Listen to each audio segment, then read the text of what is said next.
Welcome to Car Shopping Questions and Answers. My mission, if you don't know me, is to show you how to pay less for every car you get. New cars, used cars, leases, it does not matter.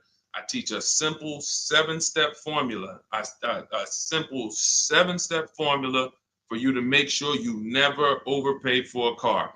And the first step is going to be, we're going to make sure we decide whether we should be buying or leasing our next car. The question of buying or leasing your car is a question about how long you're going to keep it. The second thing we do is make sure any car we have right now, we have to get the most money we can for it. That is a big deal. You cannot focus on the car you're buying without focusing on maximizing the value of the car you have right now. If that car was worth 8, but somebody talked you into taking 6, you lost 2,000. So we call that an equity assessment. Then we do something called deal focused budgeting to make sure we know what a great deal should look like. Then we make sure the car we're looking for, we go test drive it. We make sure it's a great car, do some very simple 5-minute research on it on Google. Then we move into step 5, which is getting 5 offers on every car. And then we move into paperwork. Then we take delivery. 99% of that is done from home. And that's why everything we teach is called Cars from Home. In fact, everything we'll be talking about is out my new book. It's a digital book called Cars from Home. It's 5-star rated. You can Google it, and you can get your copy for 75% off in the comment section on YouTube, in my TikTok bio. You will not leave the broadcast. You'll still be able to hear us. And in my Instagram bio and Facebook, we have a link for you to get your copy. So our first question comes from hold on one second. We'll get into our first question. Keep typing your questions, y'all. So Dolan's gonna pull them all in. I just got a message that we're having a little trouble with Facebook here. So our first question though is gonna be from Vanity on TikTok. She says she wants to lease. She wants to do it in her business name though. Okay, great question. We'll get to that in 10 seconds. Hang on one second. Okay, we're on the right page. Boom. Let me see. Got my internet connection. Thursday live. Let's go. While I'm doing this, you should be typing your questions. If you're looking for a new car, if you're looking for a used car, whatever you're looking for, Deshone, I don't even know what should I be looking for. You should be typing those questions to make sure that we can get them answered while we're on here. So let me just make sure. Live. Boom. All right, let's try Facebook again. Facebook might be giving us some trouble, but we don't like to leave anybody out. So let's go. Let's see if we go. All right, looks like Facebook is freezing. All right. I don't think we're going to be able to get around this right now. Broadcast failed. Okay, so we'll focus on YouTube. We'll focus on TikTok. And we'll focus on Instagram for now. We'll figure out Facebook later. Okay. So, and that's a good question. We'll talk about that 50,000 mile a year. That'll be the next question, Dolan. All right. So, Vanity, you want to lease. Let's talk about who leasing is for. Matter of fact, no, you already know you want to lease. So let's focus on what you talked about, want to put it in your business name. So I used to work for Mercedes. Some of you may know that. I used to work for Mercedes for 5 years. I worked for General Motors for 5 years. That's where I started my career. And then I went to Mercedes. I worked there for 5 years. Now, we had a lot of people getting cars in their business name, realtors, people who use the car for business. And then you had commercial leases. Then you had people who did like big business. They were putting cars in their business name and they needed commercial financing. General contractors, electricians, things of that nature. Most people, that's not going to be you. You're like the realtor. You are using your car and you're trying to see, well, can I put it in an LLC? Now, here's the problem that you need to make sure this is not you. We've never seen a day where anyone can come on and make a video, and if that video scratches the people's ear, if it's like, oh, that sounds like something I want to hear, then it could do well, and it could be totally wrong. So we have people telling people you can put cars in your business name. but the car is not going to be used for business. And here's the problem. When the IRS comes to audit you, they're not going to be around. So what you need to make sure of is if you are putting your car in your business name, you're actually using it for business. If you go and you get a couple hundred or a couple $1,000s a year in write-offs because the car is in your business name, and then you're audited and they ask you, well, what do you do with the car? And you tell them, well, I deliver cakes to my customers. I have a home business, but I deliver. Okay, great. Okay, that passes the test. Talk to your accountant. Talk to your accountant about this because I'm not an accountant. But if you are a teacher and you're buying a car in your business name and you have this LLC that you haven't really kind of decided what your business plan is, but yet you're writing off mileage or writing off payments or maintenance on your car, you have nothing to prove when they come and audit you. And you're not going to be able to say, well, I saw people. So it's just going to be a bad look. It's going to be very bad for you. So let's prevent that by just making sure that if you're going to buy a car in your business name, you'll be using it for business. That's very simple. And if that's the case, then everything's easy. I didn't even know people were going to put the car in their business name until the deal was done. Most times, like, the realtors, the thing, people would just be like, okay, I'm going to put it in my LLC. Perfect. So what would happen is instead of a normal credit application, you do a business credit application and you be the personal guarantor. Now, some people may tell you, again, there's tons of videos out there. Oh, you can put a car in your business name. You don't have to guarantee it. I don't teach that stuff. I've dealt with people who had fleets of vehicles that could not get a car in their business name without personally guaranteeing it. They had 10, 15 cars. Now, after you get, they might have not known because there's people you don't need that much, but it's not just easy to do. Maybe there's one bank that does, but again, I don't teach that. So if somebody said to you, you can put your car in a business name, no problem, no signing, no personal liability, then I always say go learn from that person how to do that. What bank does it? What car can I buy to do that? But the majority of people you're going to see are putting cars in their business name because they're using it for their job or they have a company, and that's it. Buy your car, learn to get your car to pay the best price for it, and then when they ask, whose name are you putting it in? You're putting it in your LLC's name. Super simple. It's not a hard thing to do. It's really based on your credit, but let me tell you something very important. I learned this the hard way. When I worked for Mercedes-Benz, I had a guy who came in, he bought an S550 from me. And he said, putting in his business name, all good. Now we get to the point where he calls me maybe a couple weeks after, and he says, hey, did the finance manager put the car in my business name? I said, yeah, absolutely. He said, it's still showing on my personal credit. I said, really? Because the whole point of putting the car in the business name is if you have two cars in the business name, the income from the business should be making sure that those $1,000 in car payments don't come off your debt to income. Don't come from your when you go and apply for new credit. If they see, wait, you got all these car payments, we're not giving you any more credit. That's the purpose, is they should not show because they're under the business. But there are certain banks, and in 2019, Mercedes-Benz Financial was one of them, who even if you put the car in your business name, they're showing it on your credit report. And again, that wasn't a happy day for me, but the finance manager didn't know either. So it wasn't even like, it was like, so I've been telling everybody since then, if your goal is to put your car in your business name so it doesn't show on your personal credit, make sure you talk to a finance manager that works in that brand and you make sure that it is not going to show, because sometimes it does. Great question. Go ahead, Dolan. I see we got a lot more questions coming in, so let's keep it moving. What's going on, Alex Rios? Good to see you, bro. Yeah, good to see you. Vicky, good to see you, Anthony Lewis. This is from TikTok. What's the best way to buy a Tesla? So you can't negotiate a price on a new Tesla. It's one price. You're going to order the vehicle. You don't have to worry about overpaying for the vehicle. Here's what you do need to concern yourself with. How are you going to acquire it? Are you paying cash? If you're paying cash, then there's no negotiation. You go, you drop your check, no problem. If you're leasing it, you need to make sure that you're not overpaying for the lease. We have something we could see. All right, let's get into the meat and potatoes of paying less than everyone and making sure we don't actually overpay for anything.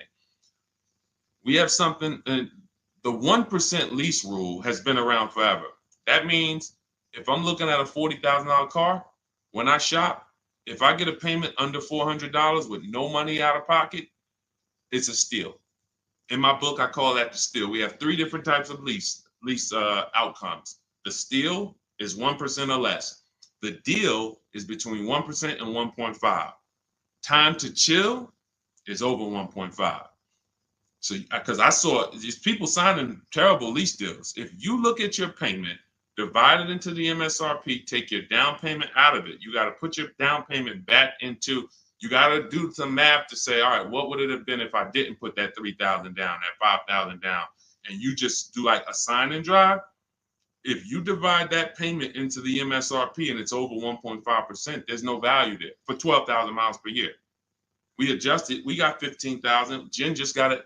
She just got her 18,000 mile a year lease because we do high mileage leases. That as long as we still have a great deal, there's nothing wrong with, oh, I shopped my best offer. It was 1.1 or it was 1.2 or it was 1, and then I adjusted the mileage, and now it, it's higher, but still it's a deal because you have to have a deal before you adjust your mileage.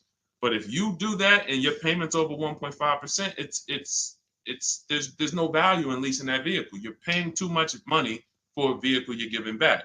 Say, what's up, Parth Patel? Good to see you. Same thing with 4-year leases. Add up all the payments. You'll see. I had to create these boundaries because people didn't know they're overpaying. People didn't know why. It's too much money for a vehicle you're not going to own. Leasing is a value play. It's okay, if I'm going to spend $400 a month, what's the most vehicle I can drive for $400 a month? Well, some people for $400 a month, they're driving a $30,000 vehicle. Some people for $400 a month, they're driving a $40,000 vehicle. Some people for $400, they're driving a $50,000 vehicle. There are people who, the better lease value you get, the more value you have. It's just, leasing is a value play. So when you add up all these payments, that's what you need. So that's what you need to concern yourself with if you're going to lease the Tesla. And if you're going to finance it, then you need to make sure that you are doing what we call the bank bidding war. I teach this in my book. If you want a copy of my book, you won't pay the $97 price. We have a book launch offer. It's 75% off. You can get your copy in the comment section on TikTok, on YouTube, or in my TikTok bios, or in my Instagram bio. It'll be in your inbox in literally 2 seconds. In fact, as soon as you pay, on that thank you page, you get 2 very important things. One is the link to open the book. I also email you a copy. And then I tell you, screenshot that page so that you can have the support email. I also have the support email for my team on the screen here on YouTube. This is only for book deliveries. Do not write us with questions. We have, this is how we help people. We have our boundaries of how we help people. I don't take questions from email. That is to make sure you get your book, just in case you type your email wrong. But in there, I teach something called the bank bidding war. So the bank bidding war is when we make banks and lenders compete for our loan. Rates are high right now. Even when rates are low, though, you should be making, you know how many banks and credit unions want to compete for your loan, but you're not giving them a chance? What's up, Jakara? You're not giving them a chance? There's tons of banks around us, online banks, credit unions, and you're just only going to Navy Federal, or you're just only going to the dealership. If you save 1 point on it, if you buy that Tesla and you save 1 point on your interest rate, that could be over $1,000. If you overpay, depending on your loan, if you're going like $50,000, 2 points could be $3,000, $4,000. So we take, in order for you to get a great deal, remember this, and then we'll pull up the next question. In order for you to get a great deal, I'm gonna make this very simple for you. You have to know that there are 3 transactions to every car deal. Not every, but if you have a car to replace, when you trade a car to a dealership, that's 1 transaction. That's why there are companies out here that want to buy cars. They don't even sell cars. They just want to buy them. They're wholesalers, and then we have companies that want to buy cars. They don't care if you buy a car from them. They just, hey, can we buy your old car? That's one transaction. Then there are banks who want to lend to you. They don't sell cars. Hey, if we could just, can we just get in on your loan? Will you give us a chance to? That's another transaction. And then buying your car from someone, that's a third transaction. So in order for you, so when you say, all right, I need to make sure I guarantee I got the best deal, then you need to start doing what we do, which is understand there's 3 transactions and bid each one out. You can't negotiate your way to a great deal, but you can bid your way to a great deal. We get tons of bids when we're selling our cars. People who come, look at our car, looks great. They go to the accounting department, write a check. Here you go. Enjoy. Then we bid out our bank, our loan. Hey, and they allow you to do this.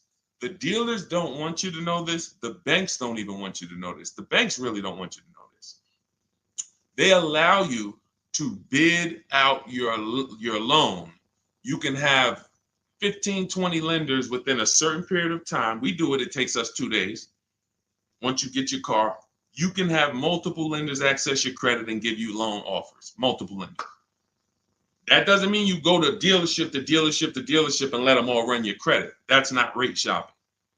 That's car shopping. That when they look at your credit report, they're like, okay, this person's going to every dealership they can and just letting everybody run their credit. That'll drop your credit.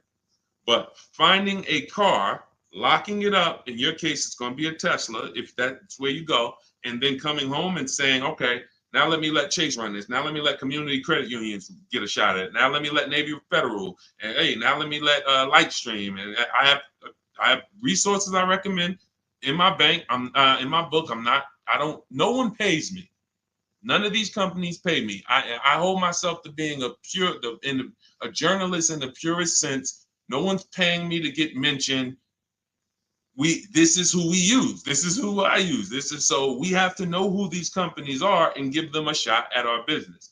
And then we see, then the dealer might have 13 more banks. Then some people would say, oh, I don't let dealers run my credit. Well, you don't realize something. Dealers have tons of leverage with banks. Dealers can call because they give banks millions of dollars in loans a month. So they can call if they're trying to beat a rate. If you come in, hey, this is my rate, 6.2.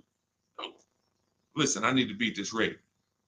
The problem is when you go and let them be your first offer. So when you get your Tesla, if that's what you decide to do, you need to make sure if you have an old car, you're bidding that out. CarMax, Driveway, Carvana, Kelly's Blue Book Instant Cash Offer, AutoNation, and Car Gurus, 6 offers in 20 minutes. Competing offers. CarMax, I'm going to say that again. Listen, everybody who's been on the stream, again, if this is your first time here, type the number 1. But even if you go credit union, see, understand, somebody said go credit union. If you're not making people compete, you can't. If you came out your credit union and you said, all right, I just got a loan here. If I said, hey, bet me $1,000 you couldn't get a better rate, would you take the bet? Probably not. Because you only let one person have a shot at your business. You don't know if this other credit union could have beat that. You don't know if Chase Manhattan could have beat that. You don't know if you did. There's 20 people that want to do business. So just to go in and say, all right, well, that's the credit union, I'm going to go with them. If they win the bid, then they got the business. But welcome to the first time people. What we do here is we bid. And you're going to learn that that's the easiest thing in the world. That's why car shopping from us. Look at people like Tote, BMW, $54,000 BMW, $690 a month, 1.26. She did it from home. Did it from home. Ended up saving $8,500 off, including the rebate. $8,500. Look, Benita, during the pandemic, I would love to honestly get someone on here who leased a Kia Telluride during the pandemic. I would love to see if your paperwork, if you did a no money down deal, I guarantee you're paying $800 a month, 700, 800, potentially 900 a month. Bonita got hers for 600 a month. Look, I always keep hers because some of you say, Deshone, when is the market going to get better? We've been making below market deals when there was blood in the street. That's it. As long as you know how to make people bid, you're going to get below market deals no matter what the market does. That's what, type a light bulb or type dollar signs if that clicks. The market wants you at the mercy of it. The market wants you thinking, well, all right, I think I'm gonna go in, Labor Day. All right, I know the holidays are coming up. That's marketing. They want showrooms full of people coming in thinking there's better deals this day, but there's not better deals. There's more competition for you.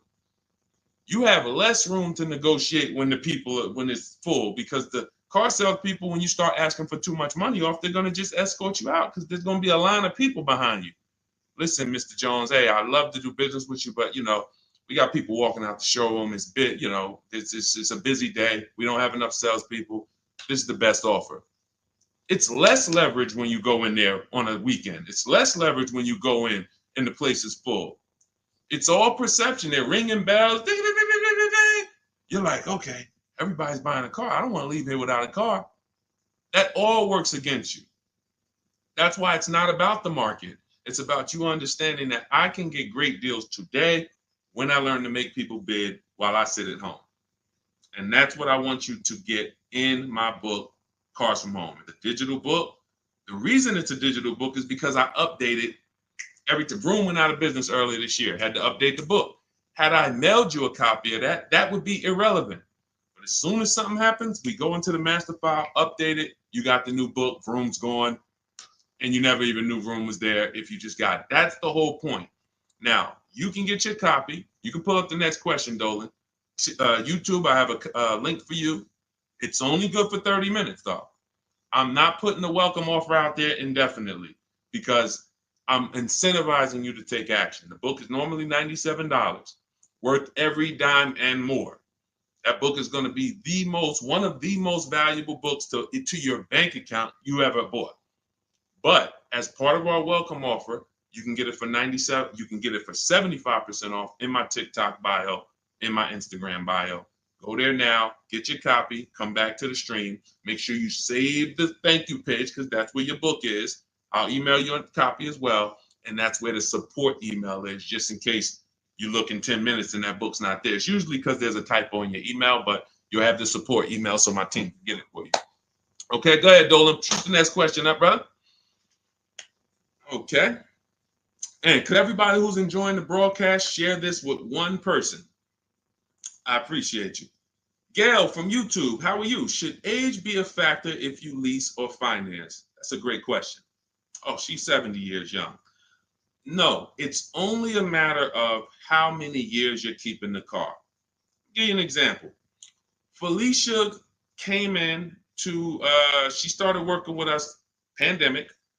I might have a picture of her BMW she got. She never thought she could afford a BMW because who knows how every $5,000 on a car loan is about how much per month. And this is why you'll understand leasing, if you're not keeping your cars 8 years, is going to allow you to drive cars that you didn't think you could drive before. I had 4 Infinities that I leased. Before I bought this Infinity truck, I had 4 that I leased. And I know I'm talking to some people and you're like, Deshone, I was taught never lease cars. If that's you, be honest. Type I was. Type, me or I was. You were taught never to lease. I want to tell you that the people who taught you that, the people who programmed you, Dave Ramsey might have been one of them. Dave Ramsey does a great job helping people get out of debt, helping people invest in the stock market. God bless Dave Ramsey. He's helped a lot of people do that. But when it comes to cars, he has cost you more money than he's going to give you back. The bad leasing advice is totally wrong. And in fact, I'm going to prove it to you. When you look at a great lease deal. Look at Ansley. Ansley gets a 2024 QX60 Infinity $58,000 truck. He's paying $554 a month. Every $5,000 on a car loan is about $100 a month. So when you walk into a car dealership and you're shopping, you're looking at a used car, you're looking at a new, when you see $10,000, you should think to yourself $200 a month. You see, oh, I see you asking 25 grand for that. You should think $500 a month. Oh, that's a $50,000 vehicle, $1,000 a month. Because here's why that thinking will protect you, because that's based on a 5-year loan. The max I'll ever recommend you go is on the 6 years. You can go 6 years. But anything longer than that, now you're in the 40-year mortgage category. What do you mean 40-year mortgage? Who didn't know that there were 40-year mortgages available? I'll do you one better. Did you know there's 50-year mortgages available? Did you know that? Who right now would sign up for a 50-year mortgage? Anybody? We got a bunch of smart people on here. Anybody signing up for a 50-year mortgage? No? Okay, I didn't think so. So when you go in and you see $1,000 car and you say, all right, every 5,000 is $100 a month. That's going to cost me about $1,000. If you go in there like a lot of people do, and this is again, look, I gotta break the bad news to you. I know that some people like Deshone, I don't like bad news, and you're not gonna like what we do here. That's just it. But here's the thing: I don't leave you there. I give you the bad news to try to show you how much money you're losing, so that you can actually snap into it and get serious about this and start winning the way we win. If I just come to you and say, you're doing so good, your car deals are just so good, that used car you bought, man, you really paid a great price for it. You really got a quality car. You got a below market deal, but let me help you do better. You'd be like, no, I'm actually doing good. I have to come to you and let you know that if you don't know the new price of the used car you bought, you don't know how much it was when it was new. How do you know how much discount you saving? All of these things that is like bad news first, that's what we got to do. So when you say if you don't know that every 5,000 is $100 a month, here's what you do. You go into the dealership and you say, all right, you look at the same $50,000 car that should register at about 1,000, and you say something like this. Could you get that to like 700, something like that? Okay, how much money could you put down? I could probably put down like 10. Okay, even if you put down 10. Now that should, in your mind, if you went from that 50,000 to 40, you should be like, okay, well, even if I put 10 down, I'm still going to be around 800. But here's what they're going to do. They're going to put you into a loan that's so long, you're not going to even realize it. And I've had people come to me with cars and they're like, D, man, I think I'm ready to switch this car, man, but the dealer telling me I can't get out of it. I said, all right, how much you paying? All right, payment's not too bad. All right, you know how many years, how long is the loan? Oh man, I ain't even asked. Okay. You already telling me where we're going. This is gonna be bad. Man, you in a 96-month loan. You in an 84-month loan. That's what not having these things in mind becomes. So going back to Ashley here, if he walked in to get that same 2024 Infinity that he just leased for $554 a month with, look, first month's down, first month payment, he gave him $554, drove off in an almost $60,000 car. That would be $1,200 a month almost.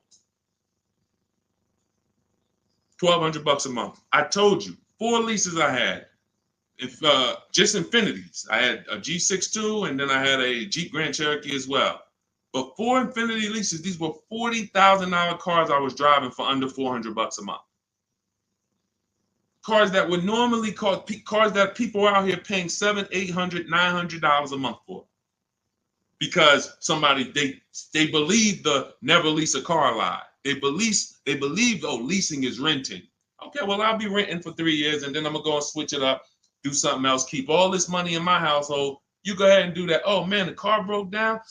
Man, yeah, man, it's 5 years old. Now, oh, you don't have a warranty? Nah, the warranty just expired. All right, man, listen.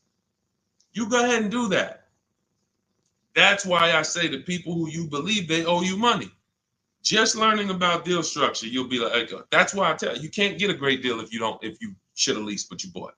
So, Gail, to answer your question, no, has nothing to do with age, has everything to do with you asking the first question in my book, the most important question, which is, how many years am I going to keep this next car?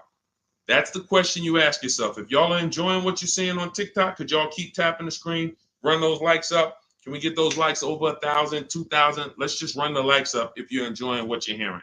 That's the issue. You always ask yourself, this is the question you ask yourself, all of you who are car shopping right now, how many years am I keeping the next vehicle?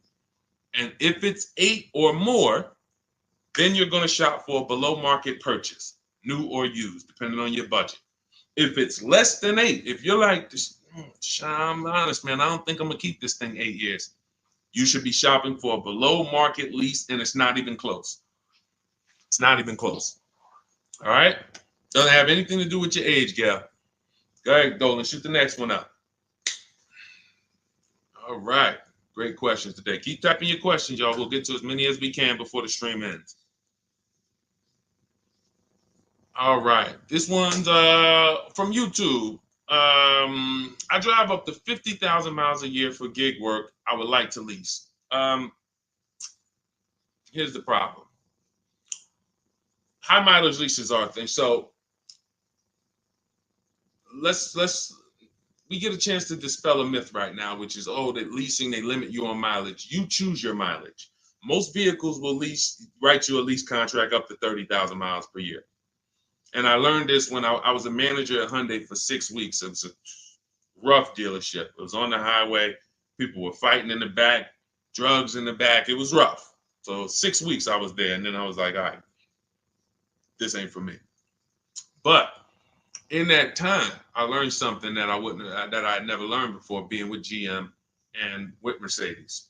Person comes in, they drop off their lease, and they're like, I go in, we got to get the mileage off the car. And I see it's like 72,000 miles on the car. And I said, wait a minute, hold on. You lease this? He said, yeah, I always lease, because every time I used to buy my cars, I come back 3 years, 4 years, I always had tons of negative equity. I had to write a big check or roll that over, which I know because this is what I was doing with my clients. Every single car, hey, you got like $8,000 negative equity. You got to roll that over. But once I saw how he was doing it, I said, wait, hold on. I looked at his contract. He was only paying like $175 more a month than the normal lease rate. Literally $175 more per month. He gets 25,000 miles a year. And I'm like, this is great. Because $175 per month more times 3 years is much less than if he brought that car back and had to write a $12,000 had $12,000 in negative equity, which a lot of you high mileage drivers continue to have. You have the worst negative equity more than anyone. Normal drivers who buy, but they should be leasing, they're going to have $5,000-10,000 in negative equity. High mileage drivers, you guys could have 10 to 15, 18,000 because you're depreciating the value of your cars. Your car's value is like this, but your loan is just moving very slow. So that's when I started telling people about high mileage leases. Now, I haven't, in your particular case, what I would probably recommend, I have 2 high mileage strategies in my book for short-term people. One is a high mileage lease. One is something I call two cars, one payment. 2 cars, one payment is I'm going to buy my first car, or you may own a car now, and you're going to pay that car off. So let's say I'm you and I'm putting 50,000 miles on the car. You should be, quite honestly, paying these cars off sooner than later. You shouldn't be taking 5- and 6-year loans like everyone else, because I would assume with you putting 50,000 miles a year on a vehicle, that vehicle is making you money. So what you're doing when you take a long loan is you're just pushing your losses to the back. Instead of taking a shorter loan, like a 3-year loan, max 4, and then saying, okay, I'm going to drive 50,000 miles per year, 200,000 miles, I'm coming in, I'm going to turn this vehicle, and I'm going to have it paid off, though. What you're doing is say, all right, I want a lower payment. Instead of a 4-year payment for, $650, $700, I'm going to take a 6-year payment for $400. So what you're doing, you think you're winning, but you're actually losing, because it's like that extra $250, $300 a month you're making is actually not profit. You're just pushing you're pushing your losses to the back, because when you come back in 4 years and that vehicle has 200,000 miles on it, it's going to be worthless, but your loan is going to be like 17 grand still. You're going to owe so much more money, and you're like, wow, what do I do with this now?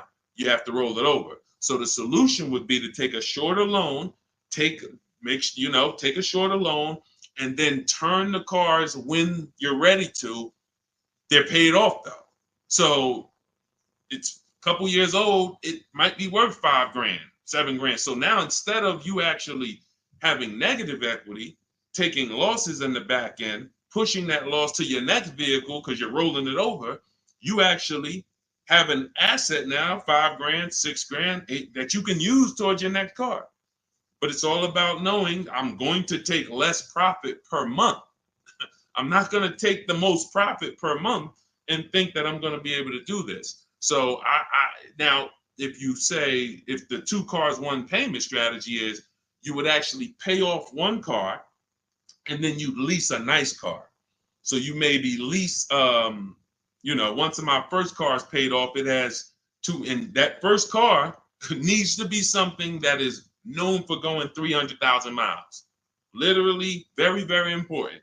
That first car, you need to, it's Honda, Toyota, something that you can look at the records and say, yeah, these cars go 300,000. Because once you actually get that 300,000 on that car, you still may want to keep it because it's highway mileage. It's highway mileage. So I'm gonna have my car that I put my mileage on. I'll put maybe 25,000 on that Honda a year, or even 30,000, and then I'll have my lease that I lease for like 15,000 miles a year, or 20,000 miles a year. And then I got my nice car I switch every 3 years, and I got my lease car. I got my mileage car to balance it out. That's 2 cars. You're always gonna have 1 payment. So that's really 2 strategies for you to consider: buying a car, taking out a short loan, switching the car every 4 years or so, and not leasing. Just literally run the miles up, make your money on it, come back, do it again. But do not buy these cars and put 5 and 6 and 7 year loans on them at all. That's what most people are doing, by the way. All right. Go ahead, Dolan. Great question. Great question. I love this stuff, man. I love this stuff. Kino, I see you. Armando Lara, if you're enjoying the stream, type $signs. If you're enjoying the stream, type $signs. $signs. I already know this stuff. I already know this stuff. I need you to know it. I need you paying, I need you confident in your deal. All right. TDA Tastemaker from Instagram. If I have a car in my possession, but I defaulted on my loan, but I still have the car, what's the best way to get my title? I don't know. You're not paying the loan, you defaulted on it, and you're trying to get the title. No way. There's no way. They're not going to release the title until it's paid off. Got to figure out a way to pay or sell. I don't even know. Can you sell it? Depends on where you are. How far behind are you? We can try to get out of that car, go into something less expensive. I would try to sell the car. I would go on CarMax, Driveway, Carvana, KBB Instant Cash Offer, AutoNation, like Car Gurus. Get my 6 offers, see if you can sell it. Go into something less expensive because that repo is going to follow you. So what's happening is this is baggage. This is why I need you to either fix your credit over the next couple years. You can follow Shonda Martin. Y'all know I recommend her all the time. She's just like me, but she does credit. She'll get on, tons of hours of information. She helped me, just little tips she helped me. I went like another 50 points on my credit score, just stuff I didn't understand because I don't study credit. You know what I mean? I'm not an expert in credit. Even though credit involved, think about that. Credit is a big part of what I teach. But I don't go into credit because that's its own subject. So Dave Ramsey would be like, hey, well, a lot of my people are buying cars. I guess I'll talk about that too. No, let the experts talk about that. You go find the experts and bring them to your people. So I always say, I don't talk credit, follow the experts. But when there's negative equity and bad credit affect your car deals. So the mission is, how do I make deals without negative equity? You got to know the cause. You should be leasing, but you keep buying. You should be shopping for below market leases, paying cents on the dollar, but you keep buying. Second cause, the second thing affects your deal is bad credit. So we got to make sure that we are working on our credit, and until your credit is fixed, you should be driving something inexpensive. Get the least expensive car you could afford. I mean, that'll Facebook Marketplace, drop $2,000, $3,000, $4,000. Find someone who's an owner. You want to find someone. I picked up a car because I work from home. We have another car. We got the Infinity truck. I picked up a car from a grandfather. He was 98 years old, and he owned it for 10 years, and it had 70,000 miles on it. It was an '08. I said, listen, how much? He said, $3,700. I said, all right, let's go. It's a great deal, and it's just my point A to point B car. Why do I need a car that I'm going to tie up a bunch of money in to go? I drive that car 1,000. If I drive that car 100 miles a month, 200 miles a month, that's a lot. You have to know, and I call this in my book, the SMART strategy. It's called saving money at the right time. If your credit is not right, you don't need to go out and try to flex. You need to be trying to get something inexpensive. Oh, but they're going, man, I can't pull up like this. Then you go ahead and be financially foolish. Go ahead, pay 19%. Go get the Dodge Charger you want and pay 20% on it. And you're gonna overpay for the car. Go ahead, do that. But don't say I told you to do that. So what I'm doing is I'm getting an inexpensive car that I'll find on Facebook Marketplace that an owner has had in their driveway. They know everything about it. Pick it up for a couple grand. Don't buy from these dealers who pose as owners who just got the cars from auction. You ask them, hey, how long you had it? Hey, what happened? They don't know anything about it because they just got it. And I'm getting an inexpensive car until my credit is established. And what I would be doing is literally driving that car for 18 months or 2 years, getting my credit right, and then I'm going to lease something brand new. And be like, Dad, so you just went from that car to pulling up with something brand new? How you do that? I had a plan. That's how we do. So all of this, everything I'm teaching is out my new book. It's called Cars from Home, 7 Steps to Saving Time, Money, and Avoiding Dealerships. It's normally $97. You can Google it. It's 5-star rated. I think we have, how many ratings do we have now? I think we have, thank you to everyone who's reviewed the book, who's rated it. I appreciate it. 58 ratings. Appreciate it. You can read what people say about it. You can see how they've used it. You can see everything. So you won't pay the normal $97 price. If you go to my TikTok bio, as long as you get there before that timer hits 0.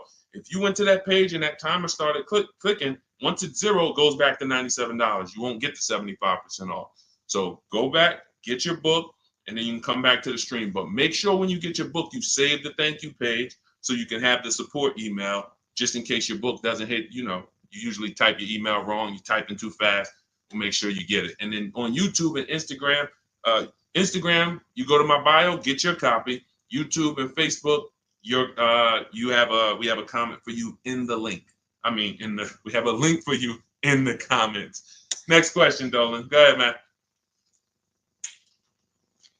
This one from Instagram. I'm doing a regular lease. I need help. Can you explain the 1.2? Okay. Can you explain the 0.125 APR again? Should that be close to my monthly payment? Can you help? I'm trying my best, but they're trying my patience. So, first thing you're going to understand is the 1% rule. All right. When we go out to lease a car, in our deal focused budgeting step, this is something in our step 3 in my book. It's 7 steps. It's called deal focused budgeting. That means we are budgeting for what a deal should be, not for what we could spend. So if we're looking at a car that's $40,000 and we're like, okay, I'm going to shop for that car. When we're basing everything on the 1% rule, which is 1%, a 1% payment is 0.01, 0.01, $400. So you take the MSRP, $40,000 times 0.01, $400. That's the 1% lease deal. Anything lower than that, now you don't get these deals by negotiating. We get multiple offers. Some people are like, Deshone, I can't get no deals like that. Well, we got tons of them. If y'all want me to show them to y'all, we got tons of them. But anyway, that's a steal. That's not a deal. I call that a steal. Anything less than this, you stole a vehicle. Now, the 1.5% rule, which is 40,000 times 0.015, that's the max. That's the max. We're not going higher than that because once you add that up for 3 years, 36 months, 21,600, that's right around the cap of where we're gonna, because you got 40,000 plus taxes and everything like that. So call it around 43, 45. You want to pay no more than like 21.6 over 3 years. That's the cap. And if that's the best offer, it could be the lease program. They don't have much support. They got a high money factor. They got not much rebates, high demand, whatever it may be. But once we get 5 offers, if it's over 1.5%, we don't get those cars. So now what this person's asking about is that middle point, which is 0.0125. So we take the 40,000, we say 0.0125, that's going to be 500. So anywhere under 1.5 is a deal. Anywhere under 1.5 is a deal. The lower it is, the better it is, the more value it is. But the lower it is, how does it get lower? You're not negotiating it lower. You're getting once you see all your offers, if your offers, and again, I don't know your name because it's not on here, but if your offers aren't $175 to $200 a month difference, then you didn't shop right. When you're looking at those 5 offers, thank you. I see everybody sending gifts on TikTok. I appreciate it. I forgot. And can y'all double tap the screen? Just get those. Can we get to 1,000 likes on here? Can we get to 1,000 likes on here? Can we double tap? Can we just keep tapping the screen? If y'all enjoying y'all spending time with us, can y'all help us get to 1,000 likes? Appreciate y'all. So this is where this is a midpoint. But here's what you don't do. You do not go into the, y'all done flew. Y'all about to fly past 1,000. Look, on 10 seconds. Shout out to TikTok. Appreciate y'all. All right, so you don't go in a dealership and say, oh, well, get me to this. I want to be at 1.25. I want to be at 1.5. No, you don't do that. Because here's the thing. Ansley, he got a 1% lease deal on this Infiniti. Look, Jen on her Subaru. She just on her Honda CRV hybrid. She got a 1.3 lease deal, $512 a month, $40,000 vehicle. You don't go in and say that. You shop the offers from home, and if y'all want to do it manually, you can talk to sales managers. You can try to get this done manually. We do this totally by email without talking, because I know you probably don't like talking to car dealers. Am I right? Would I be right by assuming that? So she didn't know that her lease was going to end up at 1.3 when she shopped.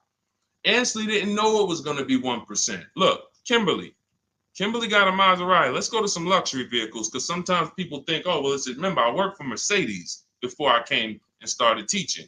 So the formulas are the same, whether it's a Bentley, whether it's a Rolls Royce, the formulas and the principles don't change of multiple offers. Look, Kimberly gets a Maserati. She's paying, it was a $91,000 vehicle, 92 almost. She's paying $944 a month for it. It's a Maserati Grecal Modena, $92,000 vehicle. She's paying $944 a month for it. She didn't know that she was going to save $20,000 off. This is the other post. Look, she didn't know they were going to knock $20,000 off the selling price. You don't know that. You come in, you trust the process, you get the multiple offers, and then you look at the best offer. If the best offer, whatever the best offer lands at, as long as you see a bunch of other higher offers, now you know you shopped the market correctly. You found the 20% dealer, we call them, that beats all their competition, and now there's your deal. This is for new cars and leases. Used cars, different strategy. Different, still multiple offers, multiple options, but it's a different strategy. That's in my book too, but I want to make sure you understand this. That is how you do it. The 1.2%, 1.25 is just a middle ground, but when you shop your offers, just make sure they're all under 1.5 and then pick the best one. If the best offers is over 1.5, you got 1.6, 1.7, 1.9. That's a bad lease program. That means there's no support there. As long as you see a spread, if there's no, like, man, all of these offers are over 1.5, it's a bad lease program. High interest rate, probably terrible residual, no rebates, no incentives. That dealer who's the lowest is discounting the car. It's not their fault. They can't help the lease program. So the better you get, the better the lease program is. When you shop, you'll be closer to 1. The tighter the lease program is, when you shop, you'll be closer to 1.5. But as long as you're under 1.5, it's great value, much better than buying, paying cents on the dollars. It's a win. All right. Go ahead, Dolan, shoot the next one in. And I think y'all see, I have to answer these questions thoroughly. If y'all will want me to zip through them, let me know. Type zip or type either Z for zip through or D for details. You know, listen, I'll run it however y'all want it. If y'all want me to do these quick, don't go into the details, just kind of give us the zip answers, then I'll do that. But I see a lot of people talking about, okay, they want it in detail. Perfect. That's what I thought. So we're gonna keep it going that way. Now, T, on TikTok, you said, "Can you do my deal for me?" So here's the thing. People say, "Deshone, can you come to the dealership with me?" I don't go to dealerships. That I'm trying to get you not to go to dealerships. So, but we do have a look. If you can go to my TikTok bio, you can see there's a button there that says "Shop with Deshone," and you can see if you qualify to shop with me. Because everything I do is from right here until we go test drive. Until we go test drive. So, but if you want to learn how to do what I do right here, and you want to do it together, go see if we qualify to shop with each other. I don't shop with everybody though. I can't. So go there. That's a separate thing. And let's go. I think we got time for a few more. This one's from Instagram. I'm looking at a 2024 Mazda CX-5, $39,445. I see a fee listed. What is silent security? That's what 80% of dealers do. See, don't try to change 80% of dealers. They are going to actually charge you as much as they can. When you negotiate with them, they're going to say, "This is my best price." They're not lying to you. That's their best price. That's not their competition's best price.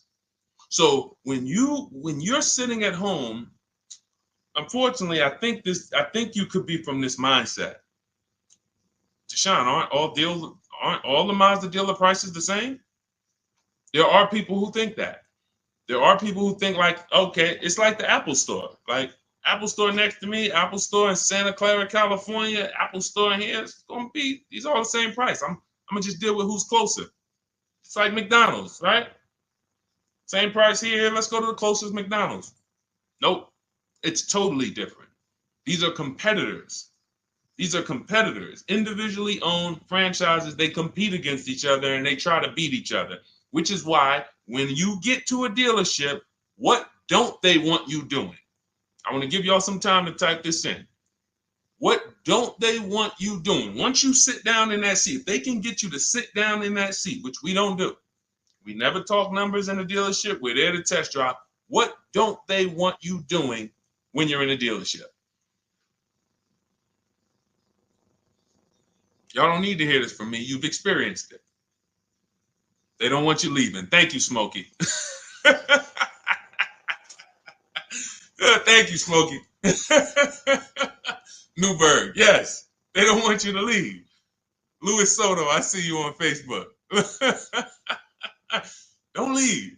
Look, you had, so now, see, as we pull back the curtain, there's new brain cells that are being developed now, things that you weren't aware of. Now you'll see why. That's why.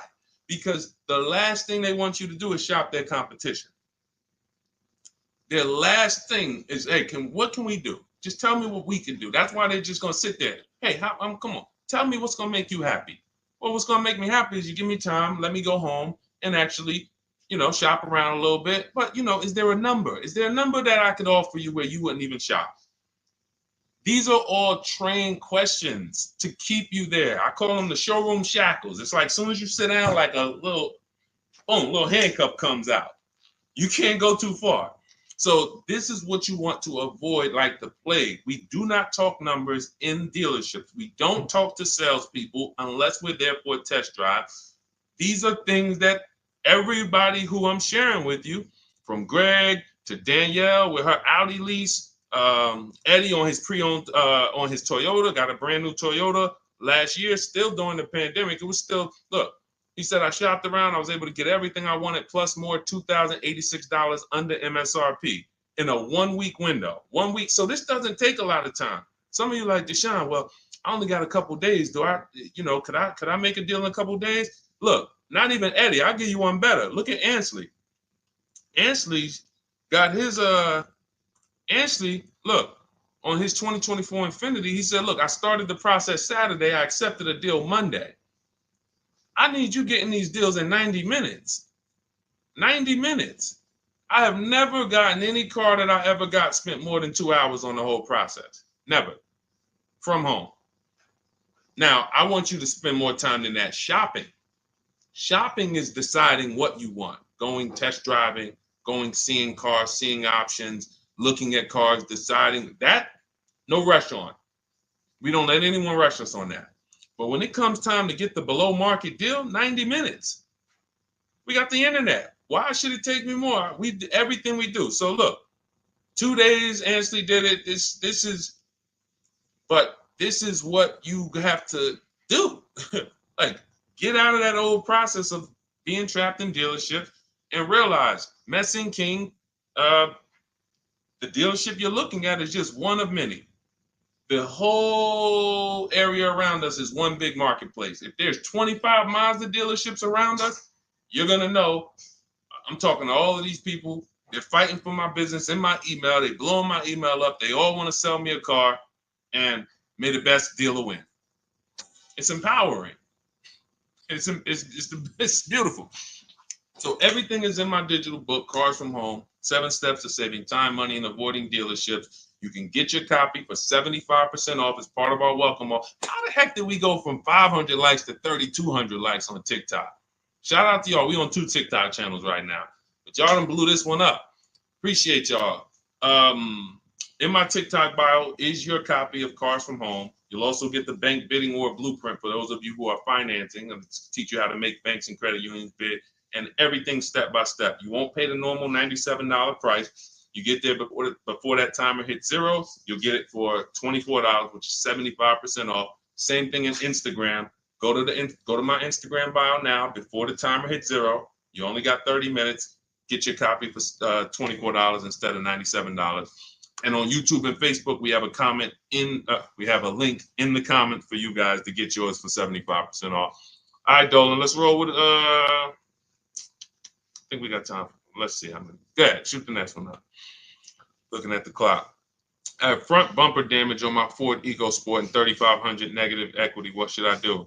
There's only 2 things you can do to get out of negative equity and into a new car. One of them, there's 3 things actually, but one of them doesn't get you a new car. Negative equity, I call the bad credit for people with good credit. It's the only time I see people will walk in the dealership with a 750 or 800 score, they leave with no car. Negative equity stalled the whole deal. So what you want to do is you get your bids, Young King, you get your bids from these companies, CarMax. This will take you 20 minutes. This is step 2 in my book, the equity assessment.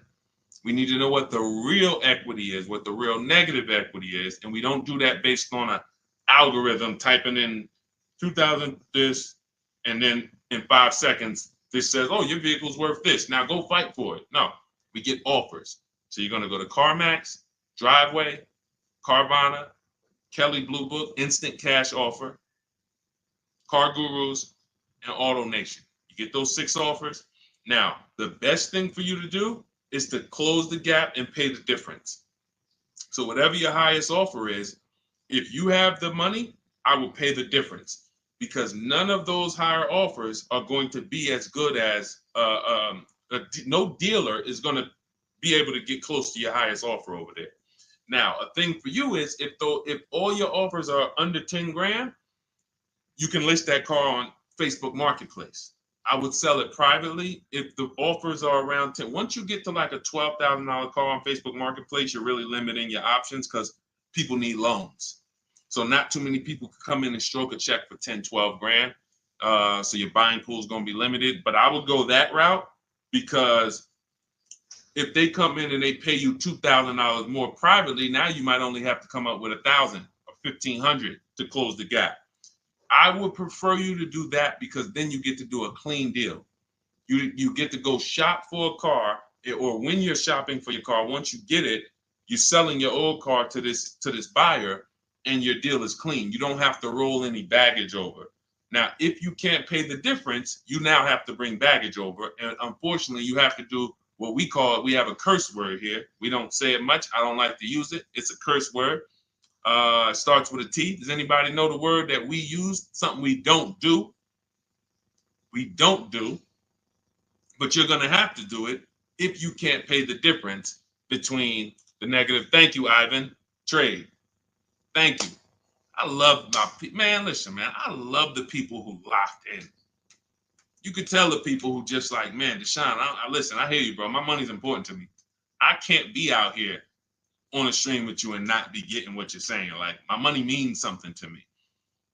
Correct. Trade. We don't trade, because again, you're not going to get the most you can get for your item trading it.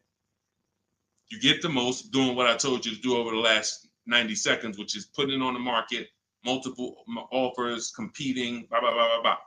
So if you have to trade, then what would happen is you would have to shop for your vehicle, get your best offer, and then once you get your best offer, you would have the used car manager look at your car and say, okay, we're going to roll that over. So, you know, if your best offer over here would have resulted in $3,500 in negative equity, when you get your best deal here, they're going to now, it's probably going to be $5 grand in negative equity, because they can't pay those prices that Carvana and Driveway and Auto Nation, they can't compete with that. So now here's what you also could do, which I hope you don't do. You can go into a dealership and just say, hey, can you trade me out of that into a new car? I want to lease or I want to buy something. And they'll pretend you won't even understand the numbers. They'll just be like, all right, what payment you want to be at? You won't understand how much negative equity you have. You won't even understand that. Yo, dad, y'all, how I end up with 6,000 negative equity from y'all? Oh, because you just let them merge the deal. You gave them 2 chances. So what we do is we shop for our new car, get our bids, or if we're looking at a used car, we use my multiple marketplace strategy in my book. We get our deal. We find our best used car. Once we lock it up, now we already know those prices. We know what our all-in price looks like, because whenever we get a price, we get it all in, taxes, everything in. And now it's like, all right, can you tell me how much you would pay me for my car? So now it's like, oh, okay. Now you can see, oh, it's 3,200 in negative equity. You need to see the numbers. You don't need to. I want you to see them so that no one can be pulling the wool over your eyes when it should have been 3,200 in negative equity, but they're going to turn it into 6 because you just came in and said, all right, y'all get me into a car. Just make the payment nice. So we always separate our transactions and bid them out, even if we have negative equity. That's not going to change. But in your particular case, if you have too much negative equity, you can't pay the difference. You lose the ability to bid out your car, which is a major part of what we do. We bid out our car so we can maximize that. If you can't pay the difference, you now have to trade, and one step of the bidding process you can't do, which is why I say stay out of negative equity. You should be going into a lease. It's no way. Only people who should be going from negative equity to another finance is if you had an emergency. which means like, okay, Deshone, I had a small car and my wife just had twins. Like, you know, I had a two-seater, I had a coupe. She's having twins. Now we need a bigger car. I was going to keep it 8 years. I was going to keep the car 8 years, pay it off, keep it, but now this doesn't work for me anymore. The next car you buy needs to be kept 8 years, because if you go from negative equity, go finance another car, not lease it, and then take out another 6-year loan, and then 3-4 years in, you're like, okay, I'm gonna switch again. Now more negative equity. Instead of 35, you're gonna be at like 7 or more. And then, oh, let's roll that over. And it's just a repetitive cycle of always having a car payment, never paying the car off, and always have it paying for your old car in your new car. Negative equity, the devil to your car deals. The bad credit for people with good credit. Stay out of it. Learn the lease. All right, y'all. Listen, we just hit the hour mark. Great job. Thanks for everybody who tapped in. I hope you got a lot of value out of this. Again, some of you who are like, Deshone, I need the blueprint. I want everything you teach step by step. Walk me through each play. My book is called 7 Steps to Saving Time, Money, and Avoiding Dealerships. It's a digital book. It'll be in your inbox in literally 2 minutes. Go to my TikTok bio, use the 75% off link.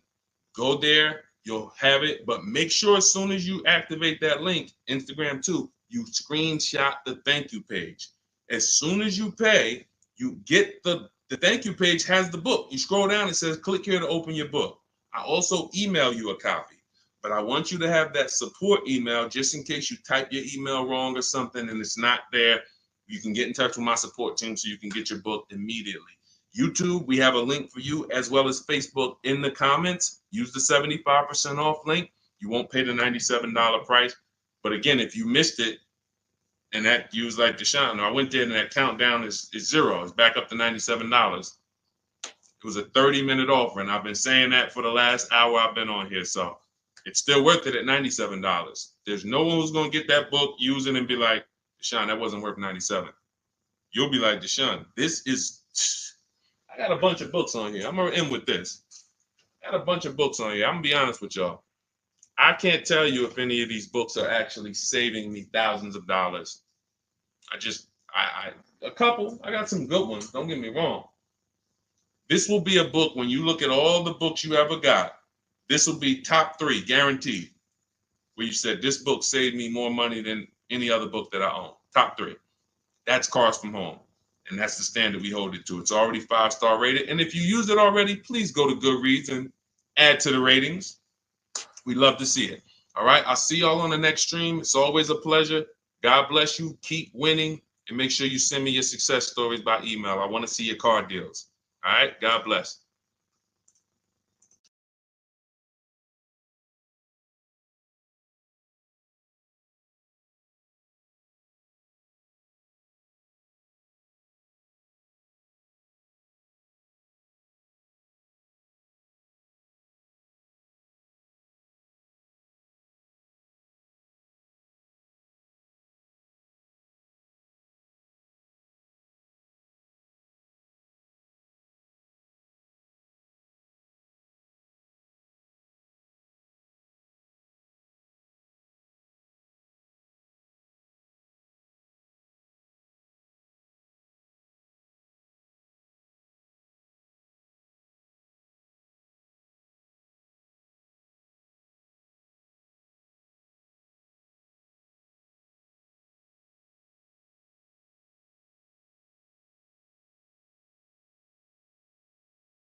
All right, we're live with car questions and answers right now. If you are car shopping, I want you to type a 1 in the comment.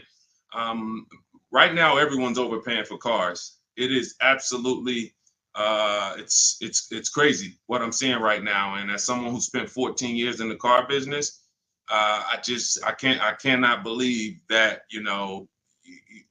people used to take car buying. People used to get okay deals. Back then, people weren't getting, hammered the way they're getting hammered now. But I see these deals. I get DMs all the time. People are sending me the prices they're paying, and I can't believe it, and I want to stop it. So what we'll be doing right now is making sure Anyone who's shopping for a car, I want you to start asking your question. We got our first question coming from TikTok. As you come in, share the broadcast with some, if you enjoy it, if you're enjoying what you're hearing as we talk over the next hour, tag someone in, because most likely one of the people that I'm talking about who's out here overpaying for cars is someone you know. So no, I guarantee you no one will ever be mad at you sharing my page with them. I don't tell jokes. I don't waste time. All we talk about is thousands of dollars and how to make sure you keep it in your pocket.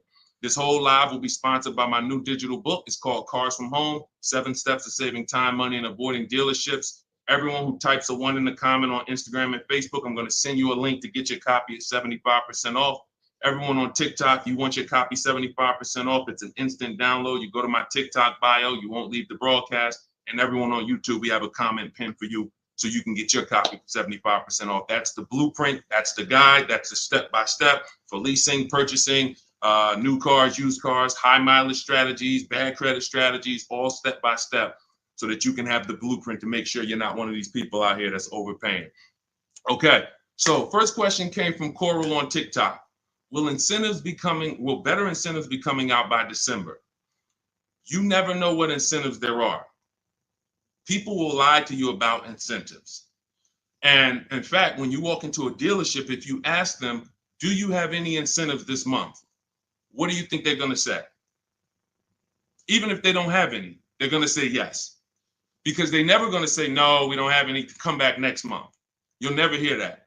So how do we know what the real incentives are? And just so I can be clear, because I want to talk in a way for the most, even if we got high schoolers on here coming out of high school and want their first car, I want to talk in a way you can understand this. In fact, you might get this more than some of the adults who've been programmed a little harder because, you know, they've been doing the same thing for years. Incentives or rebates and low interest rates and anything the manufacturer puts on a car to help it sell more. So it could be a military rebate. It could be a conquest rebate. Conquest rebate is a rebate for a competitor's car you own. So if you're buying a Lincoln and you have a Jaguar, they might have a conquest rebate, a loyalty rebate, dealer cash, which is not a rebate. It's just literally cash that the dealers get to make deals with. It might be $1,000, $3,000 dealer cash. Federal rebates, we're seeing a lot of that with electric vehicles. There's no obligation for them to tell you about any of this stuff.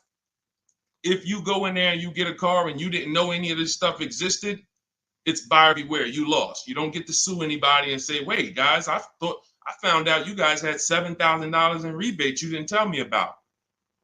That's why it's our job to make sure we are getting the actual rebates. And how do we get it? We must shop multiple offers. Any car, and right now I'm talking to people. This is a new car and used. Some of the questions that we're going to get are going to be for new cars, leases. Some of them are going to be for used cars. This is a new car question. This is a lease question. Anytime you hear somebody really focusing on incentives, the only incentives you really get for used cars is if you're buying a certified used car, you might see a low interest rate. That's really one of the only incentives. A certified Honda might have a 1.9 interest rate. You're not going to see that. You're not going to see any rebates off a used car.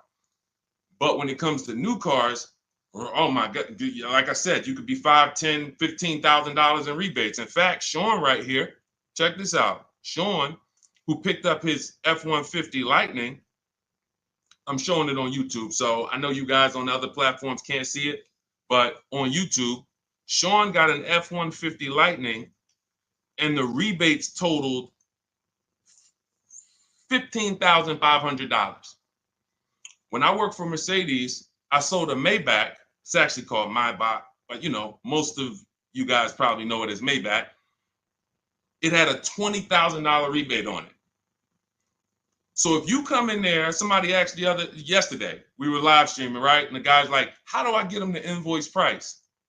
Invoice price, that's 2004 internet stuff. Without knowing that you're getting the biggest discount and all the rebates, you got nothing. And that's what you need to know. How do you do it? You got to realize 4 out of 5 dealers are going to lie to you. They're not going to tell you about all the rebates. They're not going to tell you about some of the rebates. They might say, hey, we don't have any rebate. And then later they'll bring them. The only way for you to get them is for you to get multiple offers so that you can see that. I always suggest 5 offers.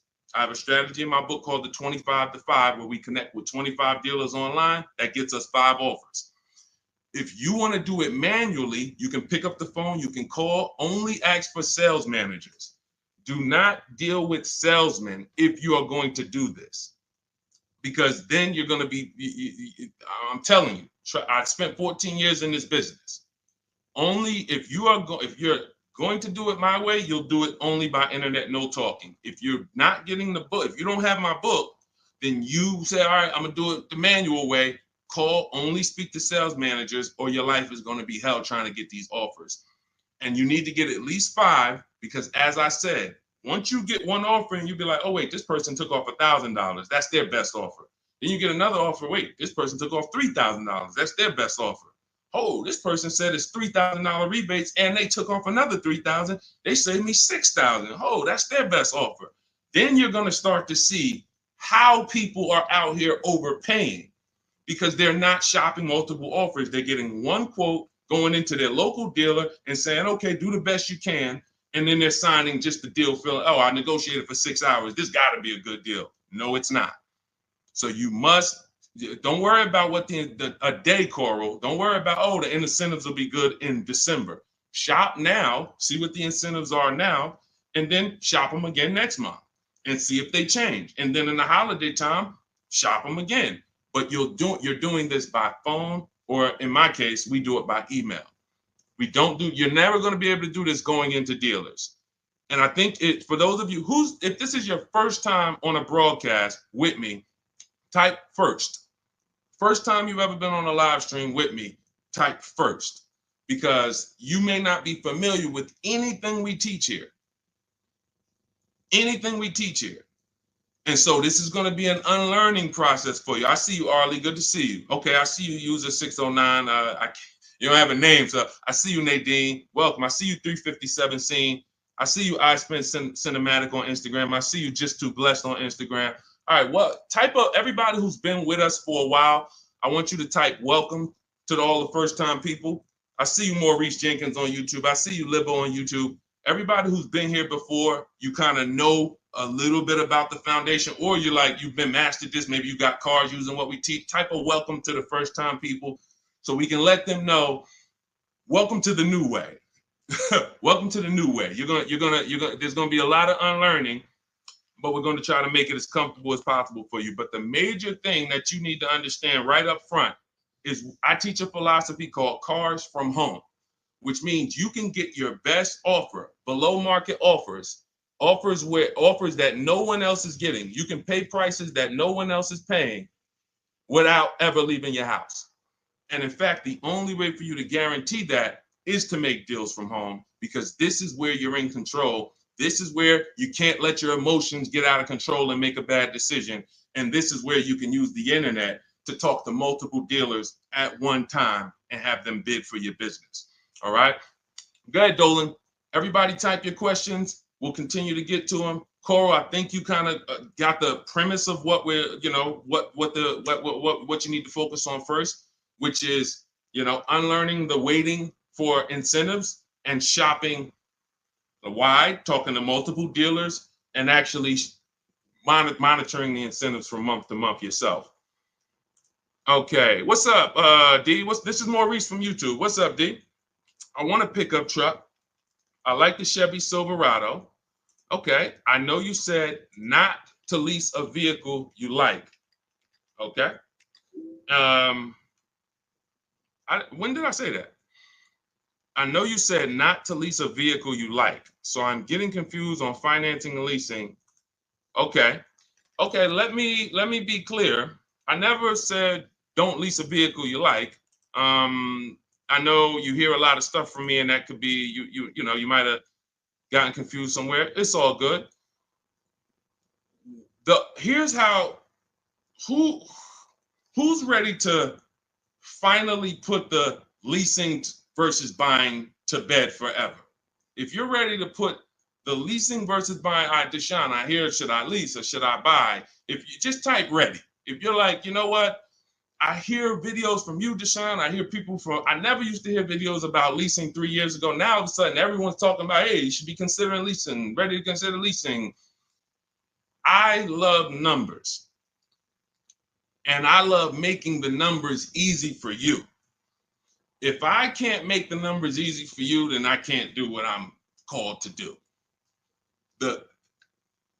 The easy way to know from now on, should I buy or lease a vehicle, is to ask yourself, how many years am I keeping the next vehicle? When you're considering a lease, you're considering how you're going to beat depreciation. I see y'all tapping the screen. Every time you hear something on TikTok you like, just double tap the screen and y'all keep running those likes up. I appreciate it. TikTok brings more people over here.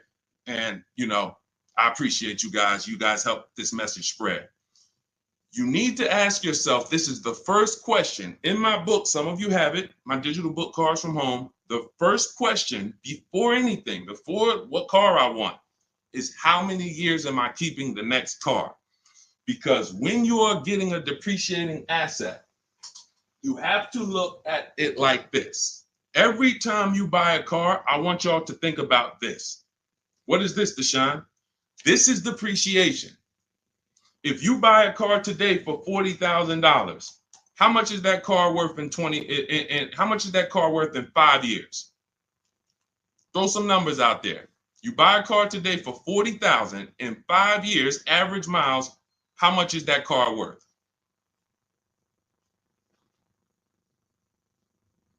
How much is that car worth? Throw some numbers. 22. That's a good estimate. That's a good estimate. 357 said 4,000. You're not losing that much unless you just bought trash. Now, there is something coming to electric car owners soon, and we'll talk about that. Remind me to talk about the huge warning I have for electric car owners before we end it. 20,000. Now, check this out. If you buy a car for 40 and it's worth 20, okay, that's good. That's half in 5 years. I think it's going to lose more than half in 5 years, quite honestly. But when you're getting your car, you're trying to ask yourself, how am I going to beat depreciation?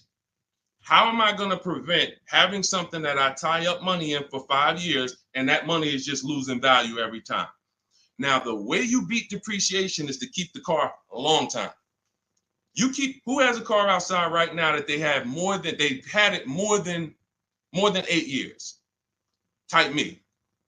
You know, if you have that car more than 10 years or 8 years, 10 years, you're not worried about what it's worth. It's going to be worth the same next year, about the same next year as it is today. That means you beat the depreciation. That means your depreciation is no longer like this. It looks like this. Today, your car is worth $8,000. Next year, your car will be worth $7,500. You're not losing that much value. Now, if that's not you, Deshone, I don't keep a car that long. 8 years, are you kidding me? No way I'm keeping a car that long. You should be shopping for a lease. Because when you get a below market lease, let me show you what a below market lease looks like and why there's no comparison to a below market lease versus a person who's buying. I'll take a random deal. Let's take Rosalie's deal. Rosalie she just got an Infiniti. I'm showing it on YouTube. Y'all can't see it, but I'll spell it out for you. She just got a $60,000 Infiniti truck. She's paying $592 a month, no money down. She gave him $592, drove off. Now, she got that price by getting multiple offers like I teach. You're not going to walk into a dealer and get that price. She contacted dealers online, had multiple dealers submit offers. The best dealer came in at $592 for a $60,000 vehicle. That's what we consider a 1% lease or less. Major value is the 1% lease rule has been around for a long time. $592 a month for a $60,000 vehicle. On the opposite end, we got people going out buying that $60,000 vehicle. If they did no money down, that's a $1,200 payment. So it's not even close. And it comes down to depreciation. All you have to ask yourself is, am I going to shop for a car that I'm keeping more than 8 years? If so, I'm purchasing. Don't think about leasing. It's not even important. Don't even think. People say, Deshone, you think everyone should lease? Absolutely not. If you're somebody who has the discipline and values to keep a car 8+ years, you should not be leasing. You should be shopping for a below market purchase, new or used. But if you're not keeping a car 8 years, you are spending thousands of dollars more than a person who's getting great lease deals. It's not even close, thousands more every year. And they're driving better cars than you. So Maurice, the only question you need to know about leasing is, are you going to keep this Chevy Silverado 8 years or longer, or less than 8 years? If less than 8 years, you shop for a lease, brother. Okay? Go ahead, Dolan. Next question. That's the formula, guys. That is the first question you ask yourself. The buying versus leasing question. How am I going to beat depreciation? Nothing more important than that. Got to put your deal on the right foundation. Okay, this is 777 from TikTok. They repoed my car. Do I still have to pay for the remaining balance? Well, that's a credit situation. When they repo your car, it's going to end up on your credit, and until you settle that balance, it's going to be there as a repo, and it's going to hurt your credit more. So at some point, you're going to have to deal with that. It's not going anywhere. So what a lot of people, and I would tell you, everyone who's having credit issues, you should be following Shonda Martin, Road to 750 Plus on Instagram, on TikTok. She's on every platform, and she teaches. She's basically the me of credit. All she does live Q&As. She can, go rapid fire Q&A. And when someone can sit on a live and answer questions on the fly, like random questions, that's when you know they're an expert in their subject. And I've seen her do that dozens of times. So you should be following her to see how to deal with that repo in the best way. But for sure, it's not going anywhere until you handle it. Go ahead, Dolan. Next question. All right. This is called RAV4 EXL Premium versus CRV EXL. Which is better to negotiate discount with at a dealership? There's no way to know that. I know you want an easy way to see, which is going to give me the best discount. That's just not how it works. You have to shop the offers, and you have to see what the best offer is. If I'm shopping for a Honda, if I wanted a RAV4 EXL right now, I'm contacting dealers. I'm letting them know what I want. I'm reaching out to multiple dealers. I do it online. If you want to do it online, you can type the number 1 on Instagram or Facebook. I'll send you the discount link for my digital book, Cars from Home. You can use my scripts. All my email scripts, all my templates are in there, and you'll have the blueprint step by step. You can get your copy for 75% off in my TikTok bio or in the YouTube comments. If I was doing it manually, I'm calling and I'm getting multiple offers for this RAV4 EXL from multiple Toyota dealerships. And then I'll see, okay, the best Toyota dealer said they'll take off $4,000 from me. Okay, all right, cool. All right, now let me get the Honda deals done. So it's you don't know what it's going to be. Like give you an idea. This person, Kimberly here on her Maserati, she got a Maserati. She saved $20,000 off the price. I got the comment here. I got her post here that she posted with the details of her deal. $20,000 she saved on the price. She didn't know that she was going to save $20,000 on the Maserati.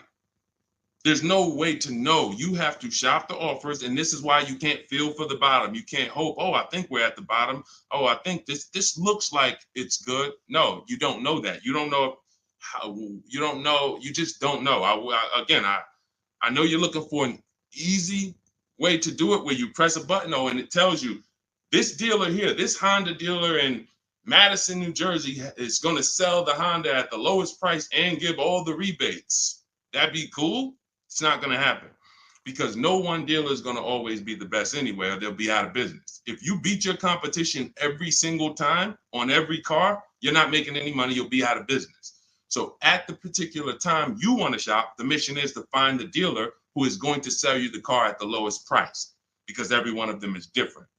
So that's what I would do. And if you use my way, you do it quick. When you're using online tools, you can do it quick.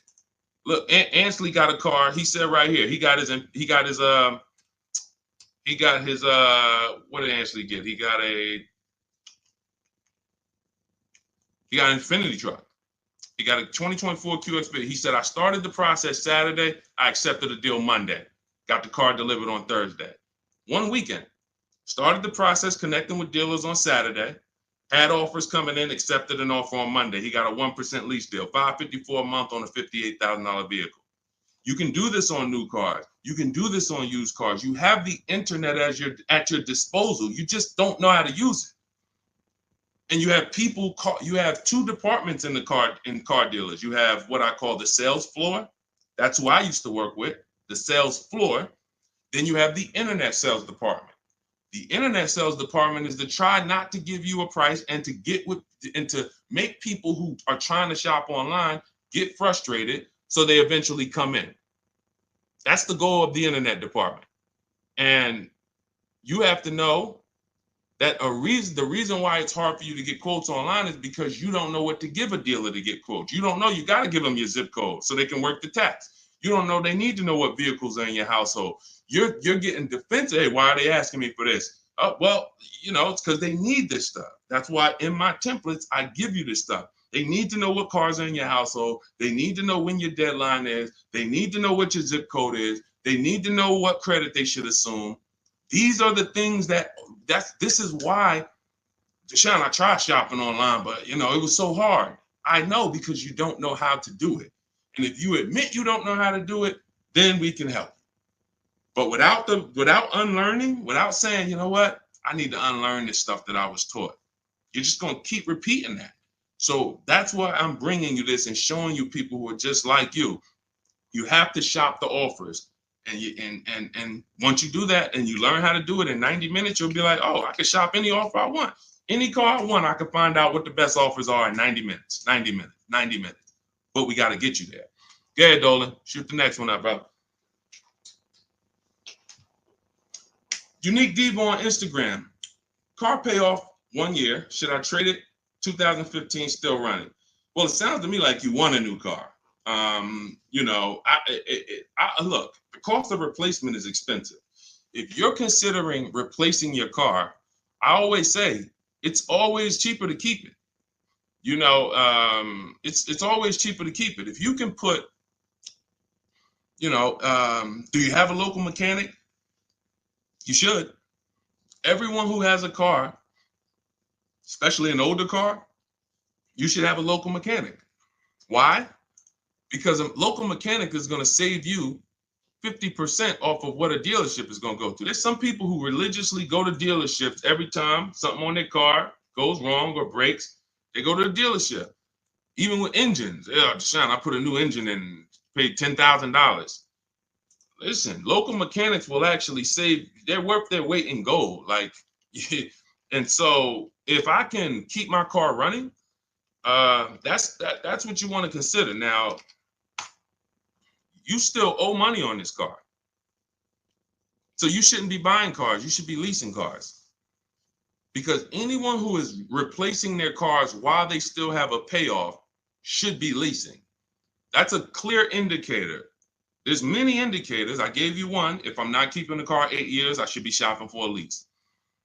If you historically replace your cars while they still have loans on them, you should be leasing, because you're paying all the time.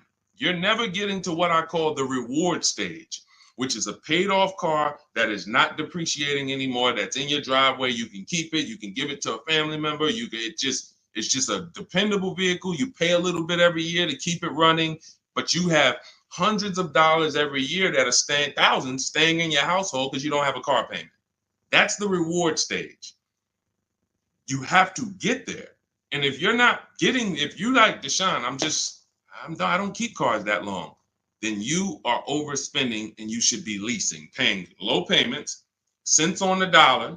My first lease, I paid $256 a month for it. $256 a month. I had a Pontiac G6, brand new car. I had a friend who was paying $500 a month. Bought a Toyota. Bought it. And that's cool. If I wasn't in the car business and if I didn't have my sales manager at the time say to me, hey, why don't you lease something? I wouldn't have known. I probably would have went and bought something too. But once I saw that, I'm like, wait, I'm paying half the price of my peers. I'm driving a brand new car, and it just kept going. I leased after that, I bought a Pontiac G6. I kept that for 6 years. I didn't know about the 8-year rule at the time. I bought it 6, 7 years. Then I leased a Infiniti Q. I got the G25. It was $325 a month. That was my best offer at the time. That was a $35,000 vehicle. Then I got an Infiniti Q50 when they first came out. That was a $44,000 vehicle. I paid $345 a month. Then I got another Q. I had 3 Q50s in a row. The next one was $365, and then the highest one went up to $390. I want to say $390. So yeah, $390. I never went over $400 a month. These are $45,000 vehicles. Then I got a Jeep Grand Cherokee 2018, $35,000 vehicle, $330 a month. They're lying to you. Like all of this stuff that they're programming you to, leasing is renting a car. Banks don't buy cars. Pay attention to what I'm saying here. Banks don't want cars on their books. Why don't banks want cars on their books? Because they're depreciating. And look, let's address this. Rick just said on TikTok, but leasing a vehicle only gives you minimal mileage. You pick the mileage on a lease, Rick. You pick the mileage, brother. Hold on. Turn off this. You pick the mileage. Let's get into some real misconceptions about this whole leasing thing. They give you the mileage. Anytime you've ever heard of somebody going over their mileage, if it wasn't a life change situation, like, I used to live close and then I now live far, it's because they wanted to save $20 a month. The payment for 10,000 miles a year was $380. The payment for 12,000 miles a year was $405. They said, you know what, give me the $380. And then get ridiculous. If I go over, I'll just buy the car. Horrible. Why would you buy a car that is not meant to be bought? When you look at the price to buy a lease out, it's not meant to be bought. They don't want you to buy it. They want you to give it back to them so that they can sell it as a pre-owned car. So they say, bring this car back in 3 years, have 30,000 miles on it. You can buy it. You go over by 10,000 miles and then you buy it for the same price. It's just horrible. But it goes back to the fact you didn't pick the right mileage. The difference from 12,000 to 15,000 miles a year is $25, $30 a month. So when you're sitting there and saying, shoot, all right, give me the 12,000. Knowing you drive 14,000 miles a year, you just ruined your lease experience. Don't blame the lease. Don't blame the lease. We have high mileage drivers getting leases. First dude that I ever saw with a high mileage lease is when I was a manager at Hyundai. He brought his car back, had 75,000 miles on it, like 72. I said, you lease this? He said, yeah, man, I don't buy cars. I don't keep them. I bring them back. I'm in sales. I'm on the road. Man, I pay my payment. I bring them back in 3 years, get me another one. I said, this is interesting. Because the dealerships didn't teach me this. My customers taught me this. My customers' experience taught me these things. I said, whoa, high mileage lease. I saw his payment. This dude was only paying $175 more a month than a normal car payment. $175 more a month, and he gets to drive 25,000 miles a year. But had he bought his car, he'd come in with 10,000, 12,000 negative equity. So, high mileage drivers, if there's high mileage drivers on here, you guys can ask questions specifically about leasing for you, and we'll talk to you. But man, I'm shouting from the hills and showing people proof that you cannot get a good deal if you buy your car, but you should have leased. People out here driving, we're out here driving cars, brand new cars for hundreds a month less than you. Because someone talked you into buying and said, well, but they're renting those cars. Yeah, all right, okay. All right, I've been renting cars then for the last 20 years of my life, driving brand new cars and keeping a lot of money in my household when other people are putting them into new and used cars. Okay, yeah, I'll keep renting it. Go ahead, Dolan. Shoot the next one up, brother. Quintel Jameson on YouTube. Can you talk about the best process for turning in a lease and getting a new lease? First thing you want to do is do an equity assessment. Do you have any money you can make on that lease? Step 2 in my book, after we decide whether we're going to buy a lease, you already decided you want a new lease, so you check off step 1. Second step is, do I have equity in my lease? All through the pandemic, we had people selling leases. I helped hundreds of people that I know about sell leases for $7,000 to $10,000 to $12,000. A lot of them you can see in my older videos. They say, yo, man, you helped me make 7 grand. Yo, I sold 2 leases. I made 15 grand. My mother sold her lease. She made 10 grand. I sold my Jeep Grand Cherokee lease. I made $9,000 back then. But that's when all the resale values were high. So so we're not making that much anymore, but there's still an opportunity to have equity. And if you drop off your lease without doing an equity check, then you literally are giving money to the dealer. We have to do it. And here's how you do it. You call your bank, you ask them what your payoff is. Once you get your payoff, then you call and you go to these 6 websites. You do this in 20 minutes. Go to Carvana.com, go to CarMax.com, go to Driveway, go to KBB Instant Cash Offer. That's going to connect you with a local dealer online to put a price on your car. All of this stuff is instant. And these are all companies that you go to, you look at they look at your car, they say, okay, looks good. They go to the accounting office, they come back and give you a check. It's that simple. AutoNation and Car Gurus, we get 6 offers because everything we do is a bid. Like in the Cars from Home way of getting cars, the way we guarantee we got all the money and we saved all the money and we paid less than everyone is we get bids. Online systems allow you to get bids. When you shop on Amazon, that's a bidding system. That's a bidding system. The real estate market at large is a bidding system. They use competition to create the price. The only industry that doesn't is the car industry, but we do it. Cars from Home, we do it. So you're going to get those 6 offers and you're going to see, can I break even selling this car? Can I make 1,000, 2,000, 3,000 selling this car or more? Some of you have a lease and you didn't drive that much. Deshone, I had the lease. I only put 5,000 miles on it. You should be selling that lease and putting some money in your pocket before you go into your next lease. So, I know there's a lot of people on here. You might have didn't know you could sell a lease. Type a question mark if you didn't know that you could sell a lease. Sean, I never even knew I could sell a lease. Type a question mark. Type a question mark. First thing we ever do before we return a lease, because we are not going to depend on a dealer. I see you, Stephen Romero. Thank you for being honest. I see you, Jason Wilson. If you didn't know you could sell a lease, how much does that cost you? How much does that cost you already? I see you, Rick. Shout out to the people being. I see you, Stino, Cat Mom. I see you, Quintel. Yeah. So what we do before I will never return a lease, and we do this about 6 months out before the lease is up. We do this equity assessment. It's the second step in my process. All of this is in my book. If you guys want if you're like, Deshone, I want the blueprint. Give me the step-by-step. That's my new digital book, Cars from Home. Anyone on Instagram, you comment 1, I'll send you the link to get it for 75% off.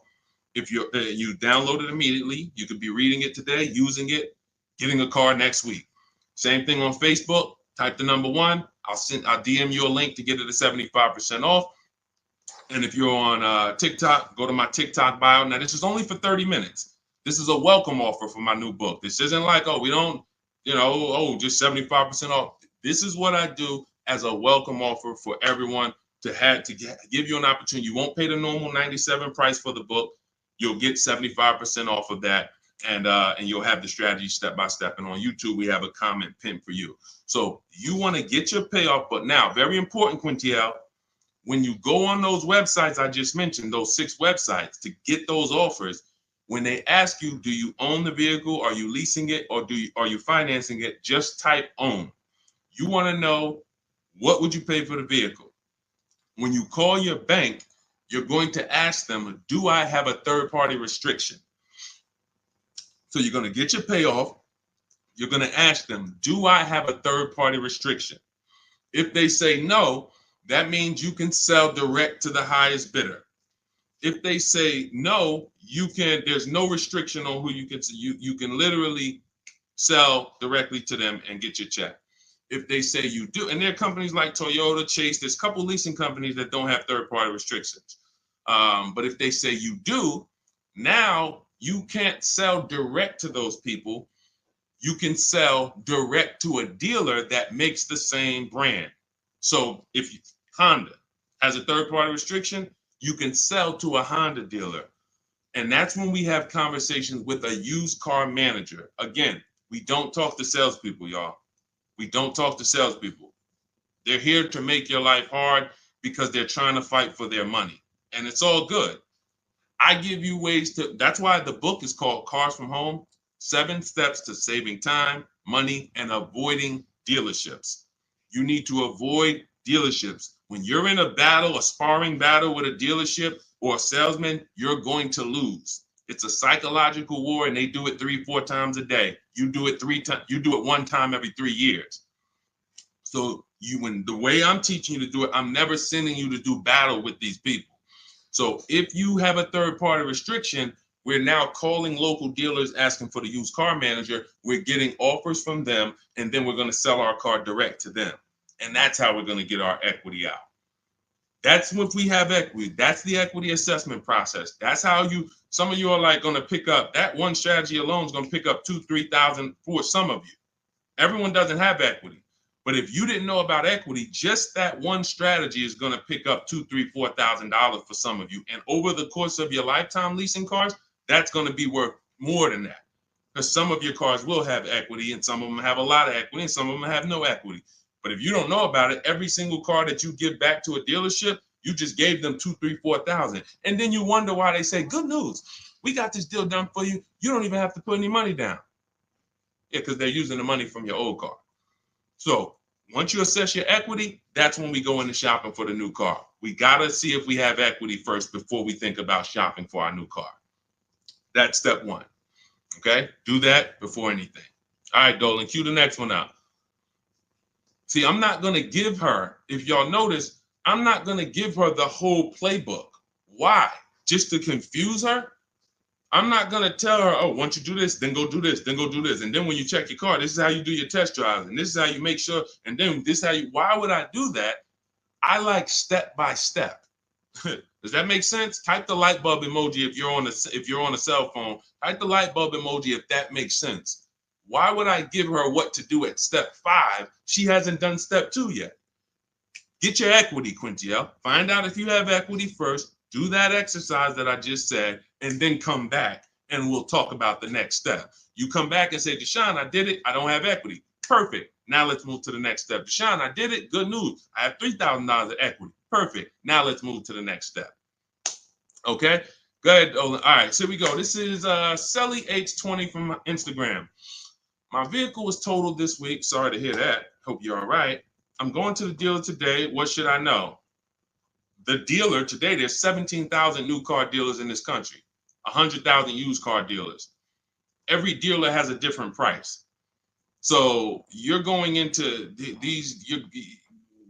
what is the benefit to you of going into the dealer? You think, oh, well, I'm sold on my car.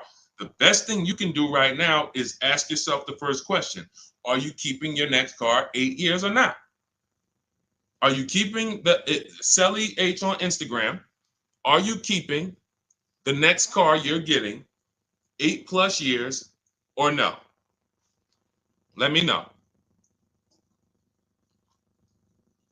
This is Selly on Instagram.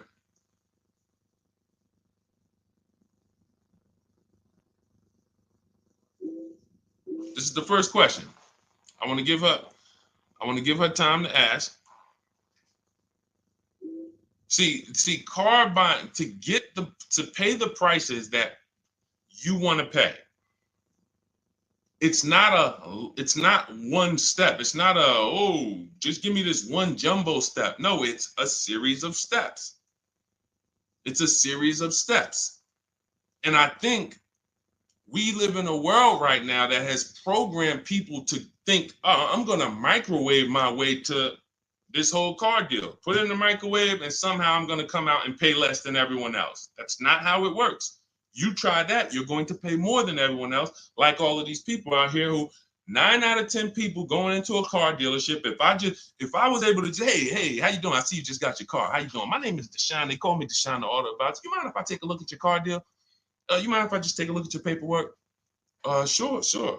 9 out of 10 people, I would say, all right, let me ask you a question. If I bet you $1,000 right now that in 48 hours I could find a deal way better than this that you just paid for, this contract that has your name on it, this is your monthly payment, this is how much you just gave them. Would you bet me $1,000 I can't find a deal way better than this? Not even close, thousands less than this. Most people are not taking the bet. And that's because they don't have confidence in their car deal. There's nothing else in life that you do this with. There's nothing else. You will never start a business and be like, oh, I started this business. Me and my family put up 50 grand for it, and be like, all right, well, did you do your due diligence? Did you, you would be like, yeah, we got an attorney. We did some consult. We took our time. It was a big decision for us. But a car, same 50,000. I'm going to go into the deal. Oh, and I want to make that deal today. It's programming. That's why I represent the unlearn, relearn brand, because I found when I first started teaching this, if people weren't willing to unlearn, those are the people I couldn't help. But the people who, they text me, unlearning. If you're unlearning, type the letter U, unlearning. This stuff is programming. And so I want you to really get out of that programming and realize that your safety is right at home. If you realize that everything that is going to save you money on your next car is right here in your living room, it's right in your office while you're at work. If you're traveling and you got an internet connection and you're like, man, I can make a deal from the airport. That's what it's about. The place you do not want to be is in the dealership trying to make a deal. There's no leverage there. There's no ability for you to shop competition there. And that's where everyone is overpaying at. Okay, we just talked about, Brandy, how to assess equity. If you're on YouTube, you can jump on it, watch the replay, or on the replay on Facebook. The only place the replay doesn't get posted is TikTok, but on Facebook, Instagram, or YouTube, you can see the replay. We went over how to do the equity assessment, how to call your bank, how to go on the websites, what to put on the websites to see if you have equity in 20 minutes. It literally takes 20 minutes to get those 6 offers. Go ahead, Dolan, shoot the next one up.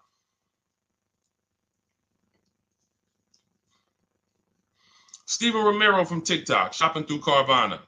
Carvana is one marketplace. That's all it is. Carvana, I know Carvana is, oh, you don't have to see, the reason Carvana wins is because people are scared of dealerships. There's no other reason than that. Carvana has historically paid more, especially throughout the pandemic. They were paying more to buy cars than anyone else. So let me ask everybody on here a question. We got at least, we got a good number of people on here. Let me ask, got some intelligent people. If you are paying more than anyone to buy cars, when you sell those cars, are you going to be higher or lower than anyone? If you're paying more than everyone, you're paying more than dealerships to buy cars. Everyone was selling their cars to Carvana, selling their cars to CarMax. If you are paying more than everyone else to get your inventory, when you sell your inventory, is it going to be higher or lower than everyone else? Exactly. Higher. Exactly. But how do they do this then? They do this because people are scared of dealerships. So they would pay more just to be able to say, thank God I didn't have to go to a dealership. Man, I saw my car come down that vending machine, and then I saw that car pull up to my house on the Carvana flatbed, and you just overpaid $5,000 for that car. They charge you for their service. Hey, to avoid going to a dealership, listen, we're not giving you the best price, but we are giving you the best experience. In our case, there's tons of dealers who will deliver a car to you. There's tons of dealers who you can have the same experience with. Every time we get a car, we have the same Carvana experience. My experience, the people who, look, everybody who you're going to see me go after right now, and if you hop on YouTube, you'll see this. Look, Tosha's experience, just like Carvana, did it from home. Look, Vincent got his used car, 43% off, 3-year-old Lincoln, 43% off the original price. Got it on, got it from home. Look, Ansley, we already went over Ansley. Sean saved 20 grand on his F-150 from home. That's a Carvana experience. Look, Rosalie, we already talked about her. Carvana experience. Look, Jen got her Subaru, leased it from home. You can give yourself the Carvana experience without paying the Carvana price. And when you're shopping for a used car, Carvana is just one marketplace. You also need to open up CarMax, Driveway. In my book, I have what's called the multiple marketplace strategy. The way you shop for used cars, the way we shop for them, is different than the way we shop for new cars. New cars, we use a strategy called the 25 to 5. That's when we reach out to 25 dealers. So we're shopping for a Toyota. We're going to reach out to 25 Toyota dealers online. We do this in 20 minutes. We send them our templates. All of that is in my book. It's a digital book. You copy and paste my template. So you do need to be able to copy and paste. Let me preface that. Do not get my book if you're not familiar with copying and pasting and emailing. I got to preface that. I know people, Deshone, isn't everybody good with that now? No, everyone's not good with that. I've been doing this for 3 years now. I know everyone is not able to copy and paste and just send emails. You know, everyone, that's just, so I have to preface that. But that's how we reach out to new car dealers. We're going to reach out to them for leases and for new cars online using scripts, and we're going to get 5 offers with the scripts. With used cars, it's totally different. We're not reaching out to 25 dealers. Every dealer has their inventory on a marketplace. If they don't have their inventory on a marketplace, do not shop for it. Don't talk to them about it. If they don't have that inventory in a place where it's in a competitive environment, I don't want to talk about it. Who saw the video when I was in the car dealership and I said, this is a used car, it doesn't have a price on it. I was in the car dealership and I said, look, anytime you see a used car, if it doesn't have a price on it, you know, don't negotiate on it. If you saw that, type I saw it.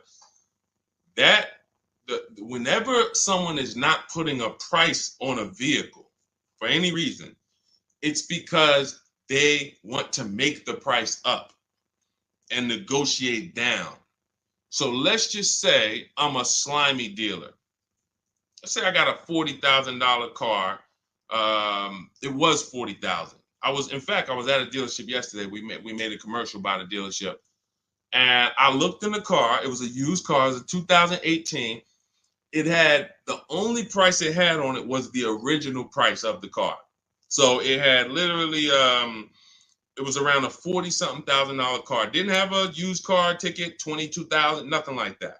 So it had a $40,000, and it had all the stuff that was in the car, original. But it's a 2018.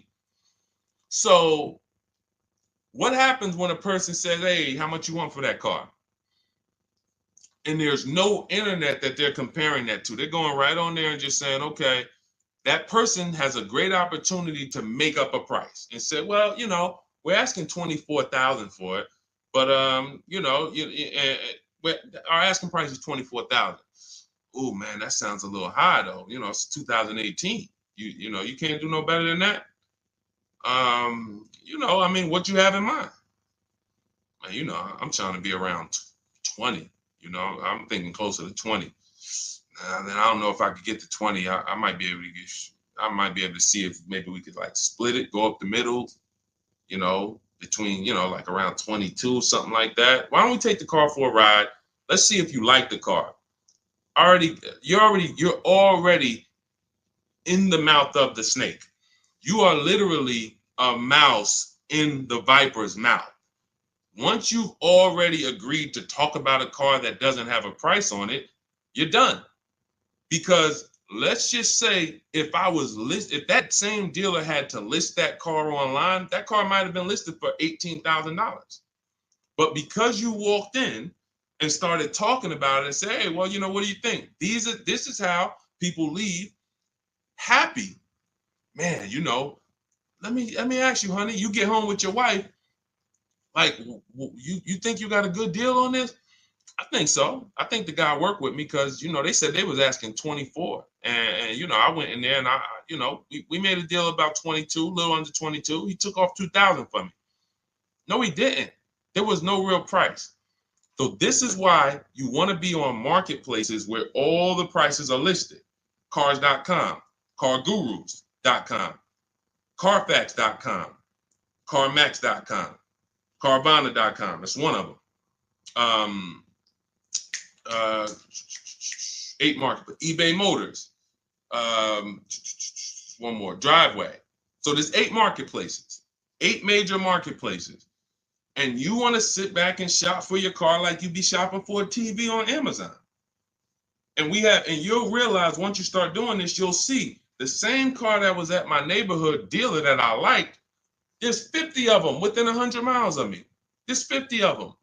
In fact, once I pull a Carfax, I'll see that one didn't even have a good Carfax, the one I was looking at. That one didn't even have the service records that I want to see. These are the things, this is why shopping marketplaces make sense. You want to shop, I talk about this all the time. It's called my multiple marketplace strategy. I made videos about it. I've been posting about this since I came to social media. Marketplaces. And again, the only people who are going to win with this are people that's locked in. People who are serious about saving their money, who take car buying serious. Everybody who like Deshone, this sounds harder. What, you want to go in the dealership and just go ahead and let them just work you a deal? God bless you. This is not for everybody. I know this. This is for the people who like Deshone. I want to make sure, and it's easy.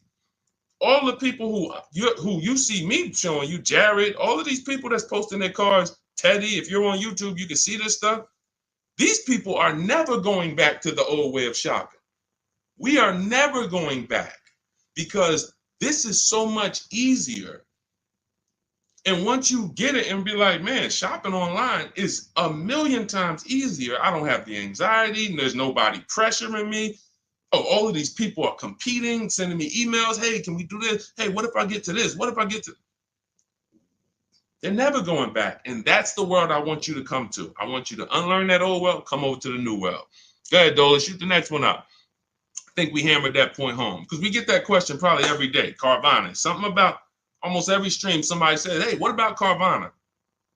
It's one marketplace. And they're 99% of the time, Carvana is going to be the highest price for any car you're looking for. 99%, not 100, not 100. 99%. RL, looking to finance a Toyota 2025 Camry. Should I purchase the extended warranty? It's a great question. RL said he's looking to purchase a 2025 Camry. Should he purchase the extended warranty? So a warranty is a risk product. It's risk assessment. I might buy something and I don't use it. The key to understanding if you should get a warranty is to ask yourself, how expensive is it to fix this car? And does this car have a high likelihood of things going wrong? Give you an example, a Toyota, Honda, as long as you get a good one, and in his case, he's purchasing a new one, they have a history of inexpensive maintenance, and they have a history of things not going wrong. I wouldn't get a Toyota extended warranty. Why? Because the $1,800 or $1,500 or $2,000 I'm going to pay, I have to get that money back and then some to make it work, to make it worth it. That means $3,000 of things need to break on that Toyota for that warranty to have made sense for me to get. Now, on the other hand, when I work with Mercedes, some of you know I worked with Mercedes for 5 years. Every time I would have a client who was getting a Mercedes, I would ask them, how many years you keeping the car?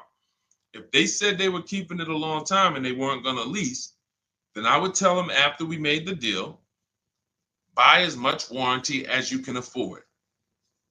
That was and some of my clients in New Jersey, they can attest to that. That was I was very unapologetic about it. Buy as much warranty as you can afford. Because when something breaks on a Mercedes-Benz, nothing is less than 4 digits. There is no, oh, this broke. It's only going to cost us $400 to fix. Nope. So the price of the extended warranty on a Mercedes-Benz or a BMW or a Porsche or anything that has a high, and I have this, we handle this in my book in step 6. This is in the paperwork and protection step. Everything is accounted for. So everything on this stream I'm teaching is out of my book. It's everything. So when we're looking at, and where does this vehicle rank in terms of repair costs? Is it on the higher side? If so, the warranty makes more sense to get. If it's on the lower side, warranty makes very little financial sense to get. And that's how we gauge getting extended warranty. It's a risk assessment. All right, good question though. Very good question. All right, go ahead, Dolan. Shoot the next one up. Too Cool 09 from TikTok. Should I buy or lease a vehicle through my LLC or through myself, or does it matter? This sounds like you don't have a business where the actual car is being used. If you, a realtor, for an example, and could y'all double tap, keep double tapping the screen, keep running those likes up. I appreciate y'all on TikTok. Every time y'all double tap the screen, y'all run the likes up and keep them moving. TikTok continues to tell people about the broadcast. And shout out to the sharers. I appreciate you. Matter of fact, I got to jump off of here because what I'm going to do is, no, I'm not going to jump off now, but I have to do something. Somebody who shared yesterday, I got to go to my DM and I got to send her, I'm literally just talking notes to myself. Okay, so big talk about buying in LLCs lately. Big talks. You know, you see videos about it, get caught through your LLC. There's going to be tons of people audited who had cars in their LLC, writing certain things off and are not using the car for business. It's going to be very, very bad. It's coming because the IRS may come later, but they come. When they see, okay, we see people getting all these cars, they know the social media videos and people just putting cars in the LLC. If you are a realtor, for an example, when I was with the dealerships, I dealt with a lot of realtors. Came in, put cars in the LLCs. Why? Because they're on the road. They're using the car for business. They're writing off certain things, be it the maintenance, be it the repairs, or they're writing these things off. Why? Because it's actually business being done with the car. On the opposite end, you have people who have no business at all that involves that car. They're not traveling with that car to clients' houses. They're not doing it, but they want to buy the car and they want to write off tons of stuff or have some type of tax advantage. And now, I'm not a CPA, I'm not an accountant, I'm not giving you tax advice. I would just tell you that if your business does not involve a car or travel, I'm not going to ever tell you to put a car in an LLC name. Now, you talk to your accountant about that, talk to who does your taxes, but that's really the basis of if I should get a car in my LLC or not. Does my business do business with a car? That's it. And after that, you decide, how long am I going to keep the car? Then it goes back to the most important question. How many years am I going to keep the car? 8 or more, I'm going to buy. Less than 8, I'm going to lease. That's it. That's it. A lot of audits are coming. I'm telling you. You see the PPP loans. It took a while, but people are going to jail now. It's going to be the same way with these cars. People are not going to be able to pay some of these people getting Range Rovers. Yo, hey, I see you. You got this Range Rover. You wrote off like huge amount. Let me tell you, how much business was done in this car? Oh well, it's going to be it's going to be bad. That's why financial literacy is important, people. Okay, so all of this is out of my new digital book, Cars from Home, 7 Steps to Saving Time, Money, and Avoiding Dealerships. I can sit here all day for the next 2-3 hours talking about the strategies we use, the process we use, the system I created to help all of these people that I've been talking about in the broadcast save this money. You can see these deals, and some of you are going to go and you'll see, wow, I got that same car. I got to hit you with the bad news first. The bad news is, hey, Rodney Brown, I'm sorry to tell you, my man, but the same car you have, we just helped somebody get it and look what they paid. Dang, they paying a lot more than me. They put money down? No, they didn't put any money down. How they paying that low? It's because they know stuff you don't. They followed a process that you didn't follow. You went into the second most expensive purchase that you're ever going to make, and you just winged it. You just say, hey, you know what? It's a $50,000 car. It's a $40,000, $30,000 car, $100,000. I'm just going, I think I can feel my way through this joint. That's why you're paying the prices you're paying. That's why you're not paying what we're paying. So when you come into our world and you're like, Deshone, I want the blueprint. Everything I teach is in my new digital book, Cars from Home, 7 Steps to Saving Time, Money, and Avoiding Dealerships. So type of number 1. On Facebook, I'll send you the discount link. You can get the 75% off. Type the number 1 on Instagram. I'll send you the discount link. 75% off. That's our welcome offer. It's only for 30 minutes. And if you're on TikTok, go to my TikTok bio, get your copy for 75% off. And on YouTube, we have the comment pinned for you in the comment section for you to get yours at 75% off. And make sure you are reporting to me your deals, just like Tiffany. Tiffany, when she got the book, I tell everybody, send me your deals so that I can read them on the show. Tiffany got a Mazda CX-90, just got it, $44,820 car. From home, she said, I believe we got a great deal from what we learned in the book. Look, from home, $6,530.78 discount. Never left the house. Got multiple offers. The dealer that took, look, is a $44,000 car. She basically said, what, 15%, 16% off then that? People go in and say, hey, get me the MSR, get me the invoice price. She blew invoice price away using the book. Get your copy. It'll be in your inbox now. Make sure as soon as you purchase, you screenshot the thank you page. I tell you, you'll see it big. Screenshot this page. Why? There's a support email on there just in case for any reason you don't get the book. It's usually because you type a letter wrong in your email. You're typing fast. You can reach out to my support team to make sure that you get your book. I want you reading it now. I want you using it now so that you can be like Ansley. He said, look, I started the process on, I started the process on Saturday. I accepted the deal Monday. Doesn't take long. Doesn't take long. You can literally be you can be signing a below market deal in 3 days using the strategies. These are not meant to, this isn't going to school. You know, I spend a lot of time in these videos warning you what not to do. In my book, I'm not warning you what not to do. I'm telling you what to do. Do this, do this. Now, all right, you did that. Great. Now do this. Oh, great. Now you did. Now do this. And before you know it, great. Congratulations. Let's get ready for delivery. That's how the book is laid out. All right, so we're gonna jump off. We've been on here for a little over an hour. I know it's early. You'll be able to watch this throughout the broadcast. You know, I can't really answer. Look, I could give y'all BS answers, and I can get through 100 questions. If I give you BS answers, I can zip through 100 questions in 1 hour. Do Lexus give good deals? Well, sometimes got to shop around. Next question. Is there any negotiation on leases as far as monthly payments without putting money down? Absolutely. We get our deals with no money down. That's how we submit our offers. You get at least 5 offers and you'll find out what the best deal is. Absolutely negotiate. Next question. I could do that. Is that what y'all want? Let me know. What I do is if someone asks me a question, I go deep on the answer because this is car buying. This is not. This isn't, hey, I'm gonna get a little, you know, I'm about to spend $100, you know. What's your opinion on this, Deshone? You know? So I think from what I know about people, I think you guys appreciate Deshone. Break it down for me. Break it down for me. And if you want more, if you want all the answers, get your copy of Cars from Home and you'll have all the answers. But I like to be thorough. And I can't because all I care about is the result. I don't care about I care about people writing me, Deshone, check this out. Look at my deal. Look at what I just pulled away.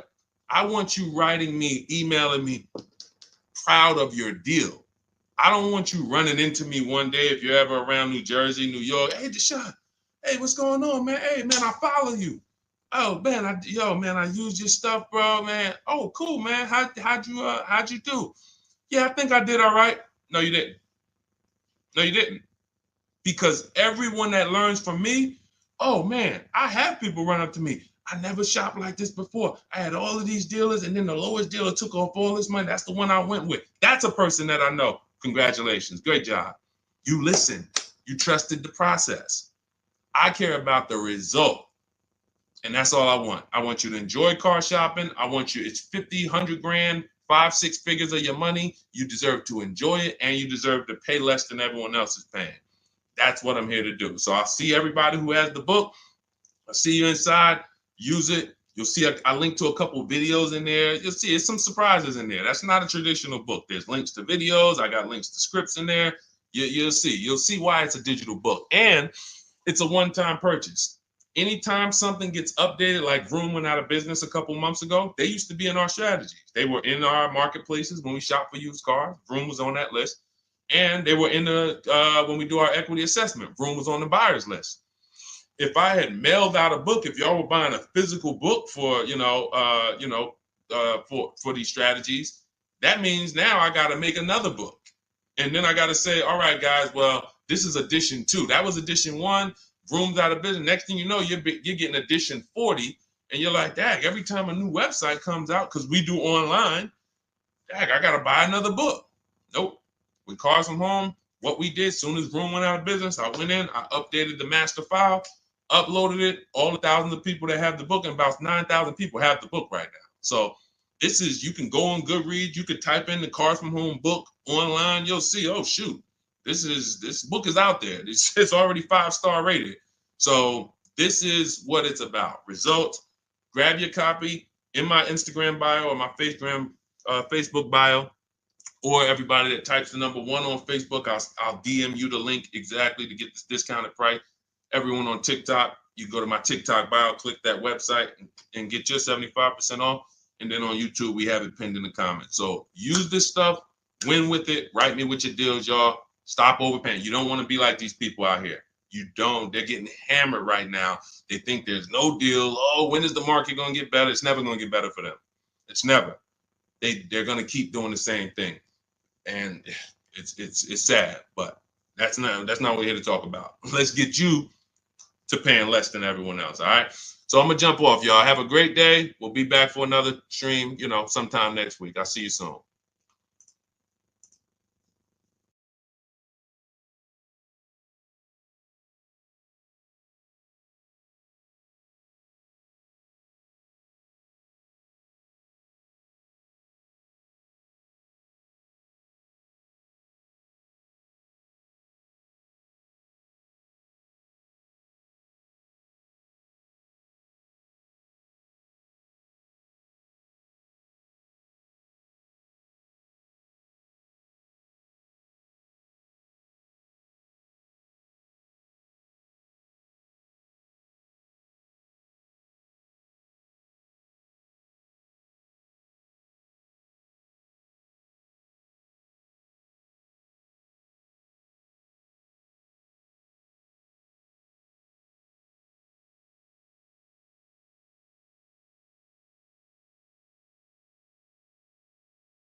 Just hit that. Just take us live. All right, we're about to talk some serious car questions and answers.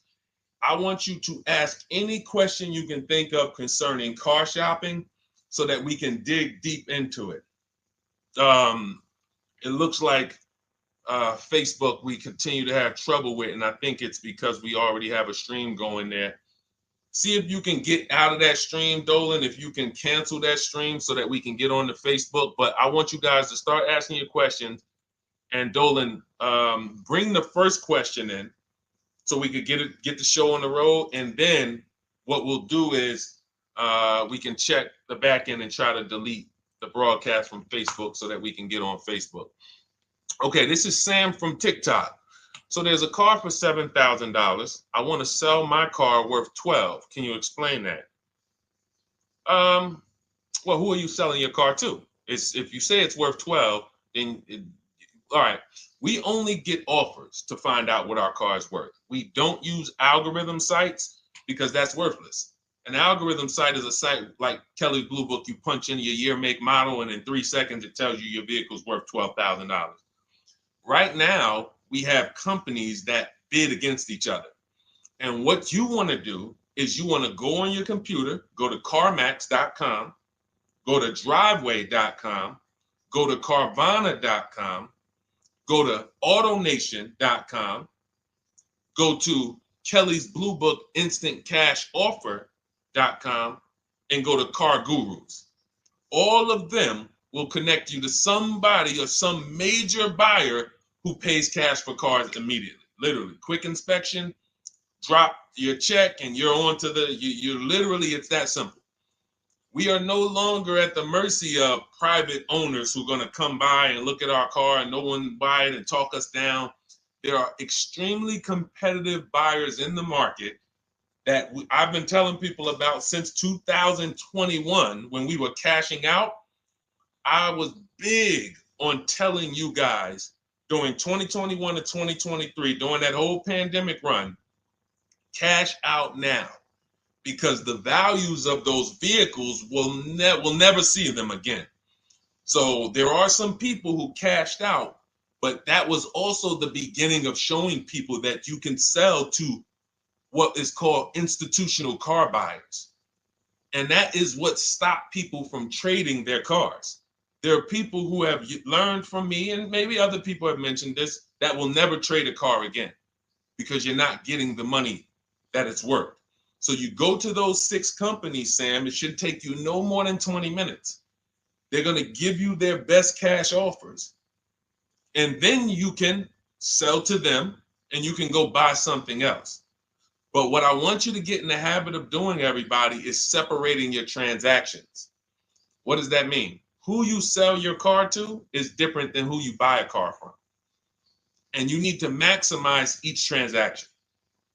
And you're never going to do that mixing all your transactions together, which is what most people do. They go into a dealer and they say, hey, I want to buy a car from you, and I want to trade my car into you, and I need a loan. 3 transactions. We don't do that. We separate them and we bid each one out using online tools. And that's how we get the prices we get. And that's how we pay less than everyone else. Okay. So the biggest thing, first thing, is go to those 6 websites: CarMax, Driveway, Carvana, KBB, Instant Cash Offer, AutoNation. And all of you who want to find out what your car is really worth, you go to these 6 websites, get your 6 offers, and then you'll find out what your car is really worth. We do not depend on any dealer to tell us what our car is worth at all. Okay? Shoot the next question up, Dolan. And you guys can continue to type your questions. We're bringing them in from all platforms. This is Terrell Taylor. By the way, everything that I'm talking to you guys about is out of my new digital book. It's called Cars from Home: 7 Steps to Saving Time, Money, and Avoiding Dealerships. Some of you may have it. If you have it, shout out to those who have it, and shout out to those who've used it to actually pay less than everyone else. And make sure I want you to be like Tiffany. Send me your deals. Send me your deals. When you get your cars, I want you to actually send me the results. Look, this is, oh no, that's not Tiffany. That's someone else who used the book. Look, used the book, got $175 a month less than her first quotes before she used the book. So send me, but you can get a copy of this book immediately for 75% off. It's normally $97. Go to my TikTok bio. You won't leave the broadcast, and you can have the entire blueprint. If you don't want to try to remember everything I'll be teaching you over the next hour, you can have the blueprint. You won't pay the $75. You'll get the 75% off.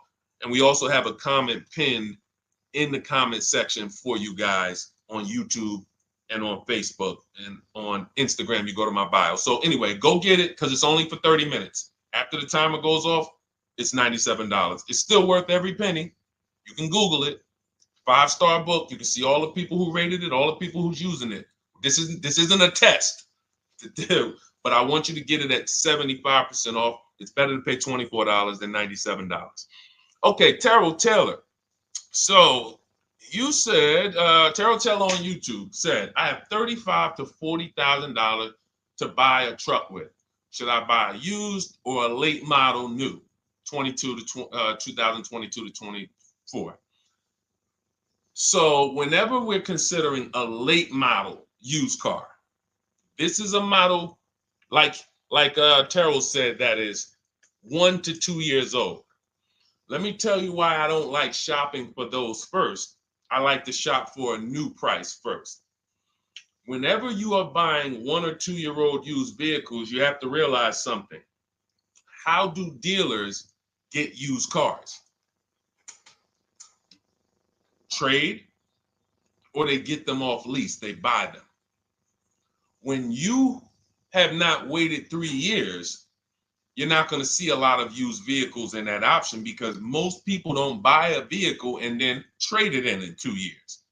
So you're not going to see a lot of 1 and 2 year old used vehicles. I don't like that, because when there's not a lot of a vehicle, the people who have that vehicle get to set very high prices that we have nothing to compare it to. And that's a recipe for losing and overpaying.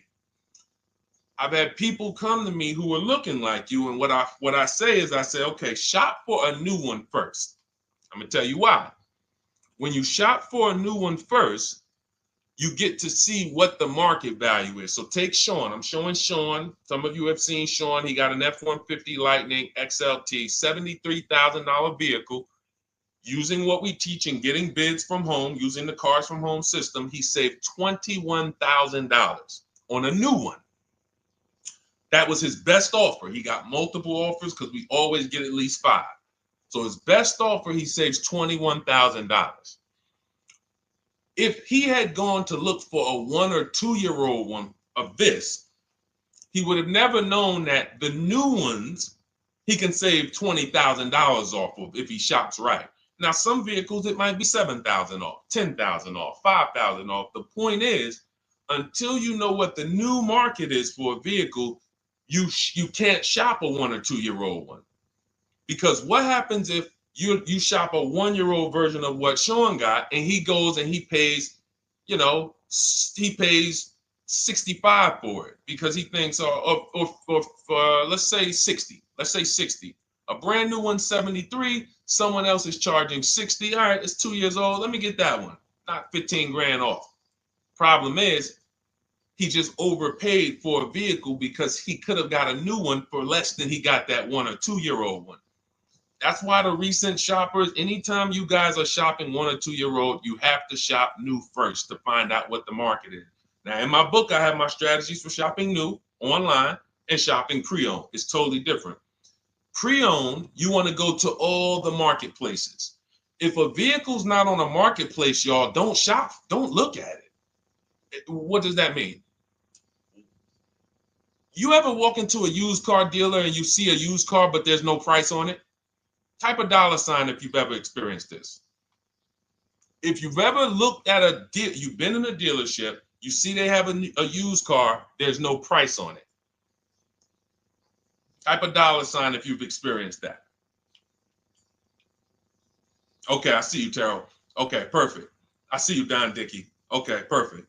All right, we have enough people. All right, Makeover Forever Studios. I see you. Okay, Todd May, I see you. So this is a common thing. When you go and look at that vehicle, the most dangerous thing to do, I see you, Tony, is to negotiate on a car with no price because they can make the price up. When a car is on a marketplace like cars.com, carfax.com, carguru.com, carvana.com, carmax.com, these are all the marketplaces we shop for used cars at once. It's like a big round robin for us. This is how I want you to shop. Now you must be competitive or no one's coming. Now, there's some people who try to pull a tactic. They'll list a car for 20. They have no intentions on selling it for 20. But they want you to come in and then they'll charge you more, fees, makeup fees and all of that stuff. That's why we always call beforehand. But we know the power is online. The competition is online. So when you're looking, Terrell, you're either deciding, all right, I'm either going to look for a new vehicle, find out what the market price is for the vehicle I'm looking for and how much I can save. What's my best offer? You need to get at least 5 offers. I'm telling you, it's going to be big differences. You have to prove this to yourself. Call around. If you want to do it manually, you don't have my book, do it manually, call around, speak to sales managers. You are going to see it's going to be a $5,000 to $10,000 difference minimum between all of these dealers' offers, minimum. And so then you want to look at the pre-owned options. Then you look at the pre-owned options. And the pre-owned options will tell you what the market is. And so this is only for you who are looking at recent model cars. If you're not looking at 1 or 2 year pre-owned, this doesn't matter. But those people have a little bit more budget, and that's okay. That's okay. But when you have a little bit more budget where you can look at a 1 or 2 year old pre-owned car, that means you have a little bit more money to lose if you make a bad decision. So that's what you want to consider, Terrell. Shop for the new ones first, depending on what your budget is, and then look at the pre-owned market and say, all right, where's the pre-owned market? But that 1 or 2 year old, you're not going to have a lot. Until that 3-year cycle comes and dealers can start buying those vehicles back off lease, you're not going to see a lot of vehicles. That's why I don't play in that 1 or 2-year-old zone. It's just a dangerous zone to play in. Dealers know, oh, we're the only ones. Hey, we the only one that got this car within 50 miles. Let's charge this for it. And then they depend on someone who doesn't know the market to come in, pay for it, and you can literally overpay by 10, 20 grand and you won't realize it until, a couple years later. Okay, great question though. Great question, Terrell. Go ahead, shoot the next one up, Dolan. Type your questions, y'all. We're gonna get through as many as we possibly can in an hour. I see a lot of questions coming in. Let me try to speed it up. All right, this is Abigail from Instagram.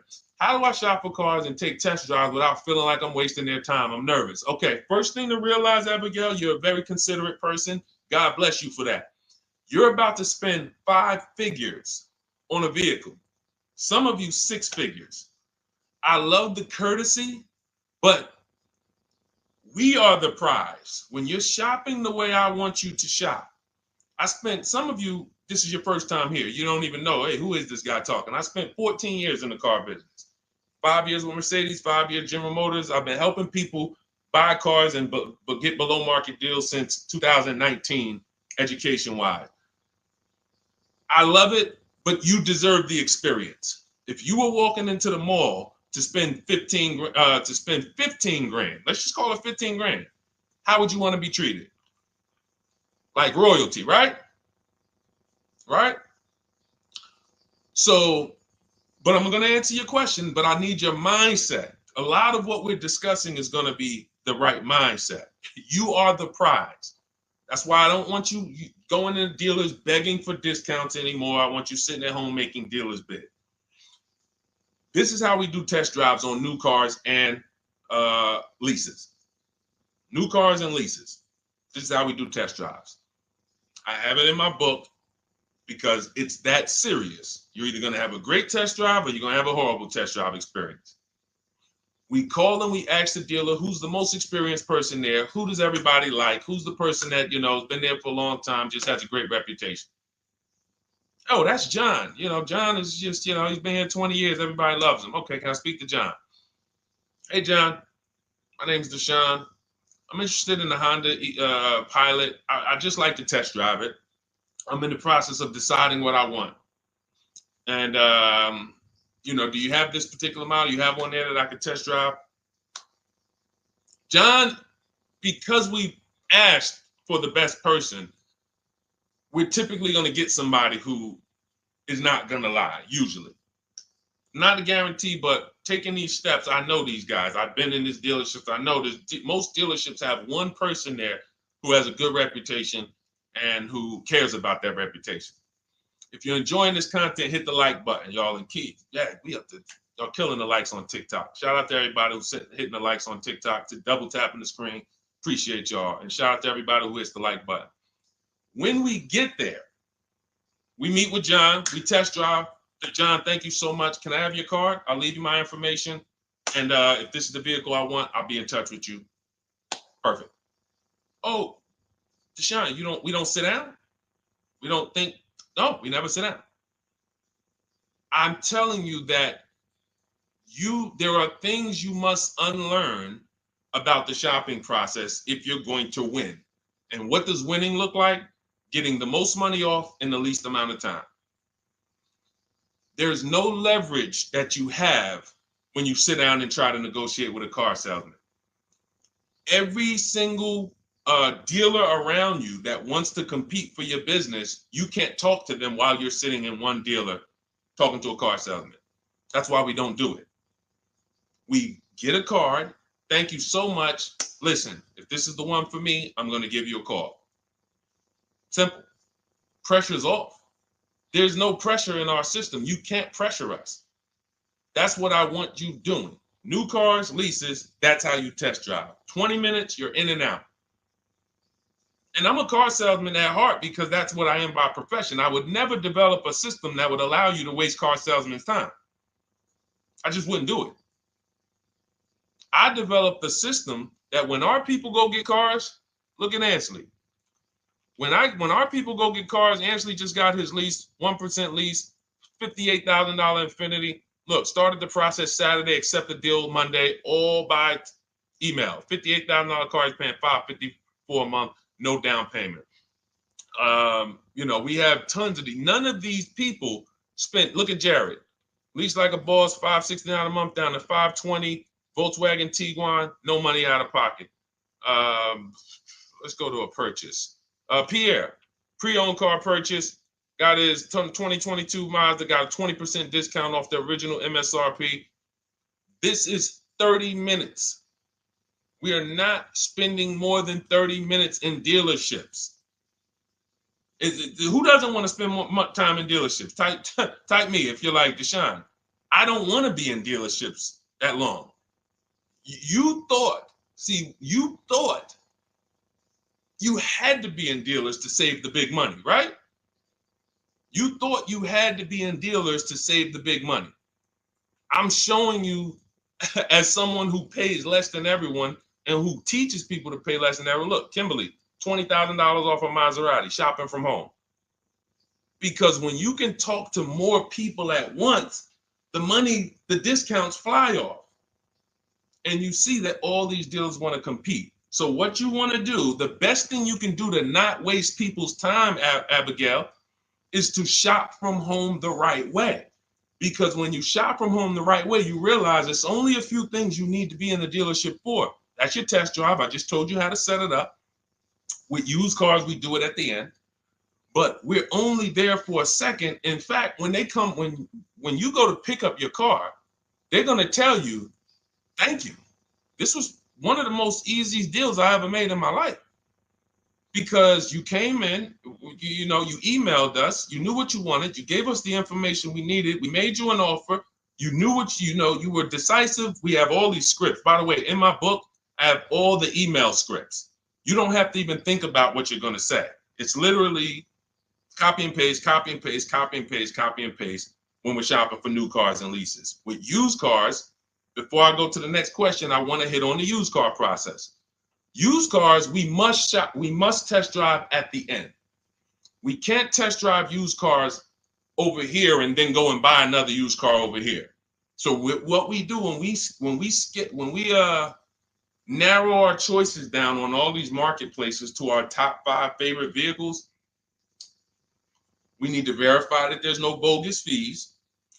When I was shopping for my Infinity truck, I narrowed it down to 4 vehicles. But I'm going to tell you something that's the most. Who's bought a used car in their life? Type the letter U. I need you guys to program what I'm about to say into your brain cells for the rest of your life. Type the letter U if you bought a used car or if you plan on buying a used car one day. Type the letter U. All right. I see you, Michael. Don Dickey. Okay. Terrell. I see you, Blizzy. Tony. Okay. Lori. I see you. Victoria. Anybody who plans on this. Let me tell you how. Okay, let me tell you how. All right. See, when I'm about to reveal big stuff, I got to kind of see how I want to say it. The marketplaces that we go to look at used cars on, they're never going to tell us what a great price is. And I'm going to tell you why. The only thing that matters, let's say we're looking at 4 white Honda Accords. 4, they're all white. These are the cars we want. We've narrowed it down. We're looking at 4. They all got similar miles, and their asking price is $20,000. The marketplace is going to tell you what they think a good deal is based on algorithms. Based on all the vehicles listed on the market, this is a good deal. This is a bad deal. Here's what matters. How much was the original price of each vehicle?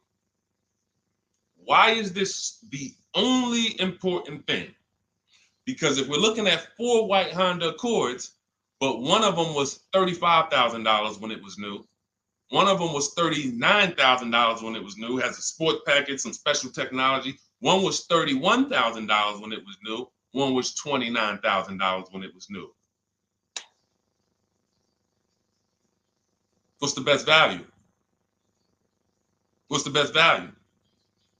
You see how we clearly just went from, wow, all of these vehicles look the same, similar price, similar asking price. But once we found out, wait a minute, this one right here was $38,000 new. This one here has the cameras in it all around and the self-driving package, and it has the same asking price, or it's maybe $1,000 more. This is what I call the true value discount. The true value discount. And let me tell you why the marketplaces will never tell you this. Because if they advertise the true value discount, someone has to be at the bottom. In other words, when you're looking at Honda Accords, if you could go right to the true value, who's giving me the biggest discount off the original MSRP? That means the car at the bottom, they might be giving you no discount off the MSRP. We saw that during the pandemic.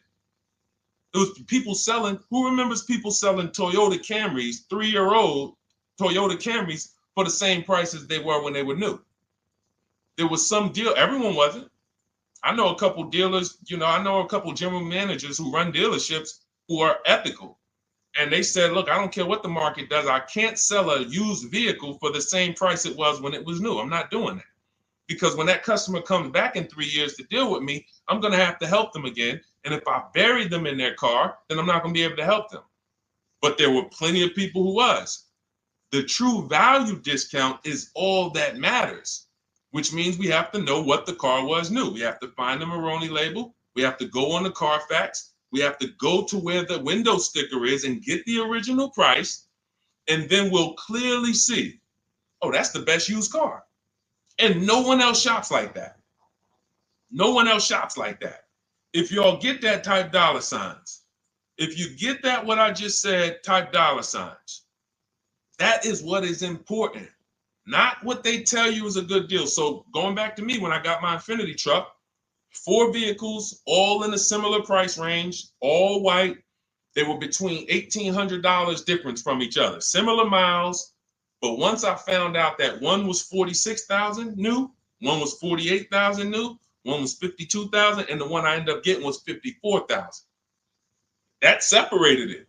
The one that was 54,000 new, they were giving me a 42% discount asking price. These are things that help you cut through the mess, the smoke and mirrors of the car business. In order for you to win and pay less than everyone else, you have to cut through the smoke and mirrors. That's what I'm great at showing you because I was in the business. So these are the things that, again, if you say, Deshone, I need the whole blueprint. I need to give me the step-by-step. Leasing, used cars, high mileage, new cars, give it to me step-by-step. That is my new digital book. It's called Cars from Home, 7 Steps to Saving Time, Money, and Avoiding Dealerships. It'll be in your inbox in literally 5 minutes, and you get yours for 75% off. Support yourself and support your family by getting your copy. Go to my YouTube comments. We have a link right there pinned for you guys. We have a link in the Facebook comments. Get your book for 75% off for the next 30 minutes. You'll see a timer on the page. Now, if you're on TikTok, click that picture of me and go to that link in my TikTok bio and click the one that says 75% off to activate the 75% off link.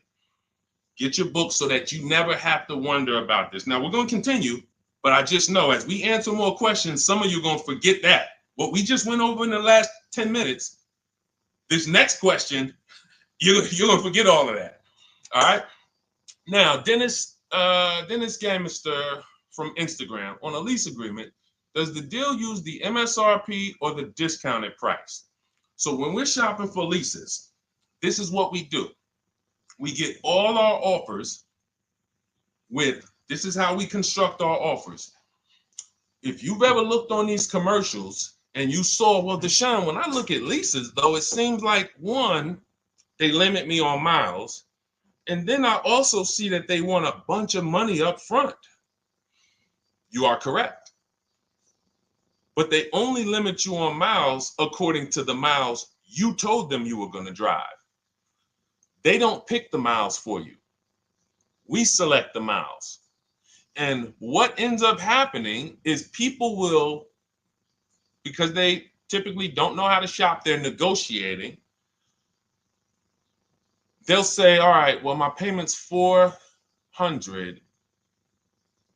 That's my budget. I drive more than 10,000 miles a year, but I guess I'll just take the 10. Instead of paying $20 more to get 12, they'll take the 10, and then they'll say something like, if I go over, I'll just buy it. Horrible idea. Absolutely catastrophic idea. Or if I go over, they blame the lease. They literally will get the penalty, get the bill for the 6,000 extra miles that they used, and they're charging them 25 cents a mile now, and say, man, this is why I don't want to lease, because they limit me on my miles. No, they didn't. To save $20 a month, you pick the lower miles. You can customize leases up to 15,000 miles if you want, 18,000 miles. Look at Jen. Jen just got her lease on her Honda. Hold on, where's Jen's lease? She got an 18,000 mile a year lease. Now, the way we shop is 12,000 miles per year, only first month's payment due at signing, and we shop it taxes and fees in the payment.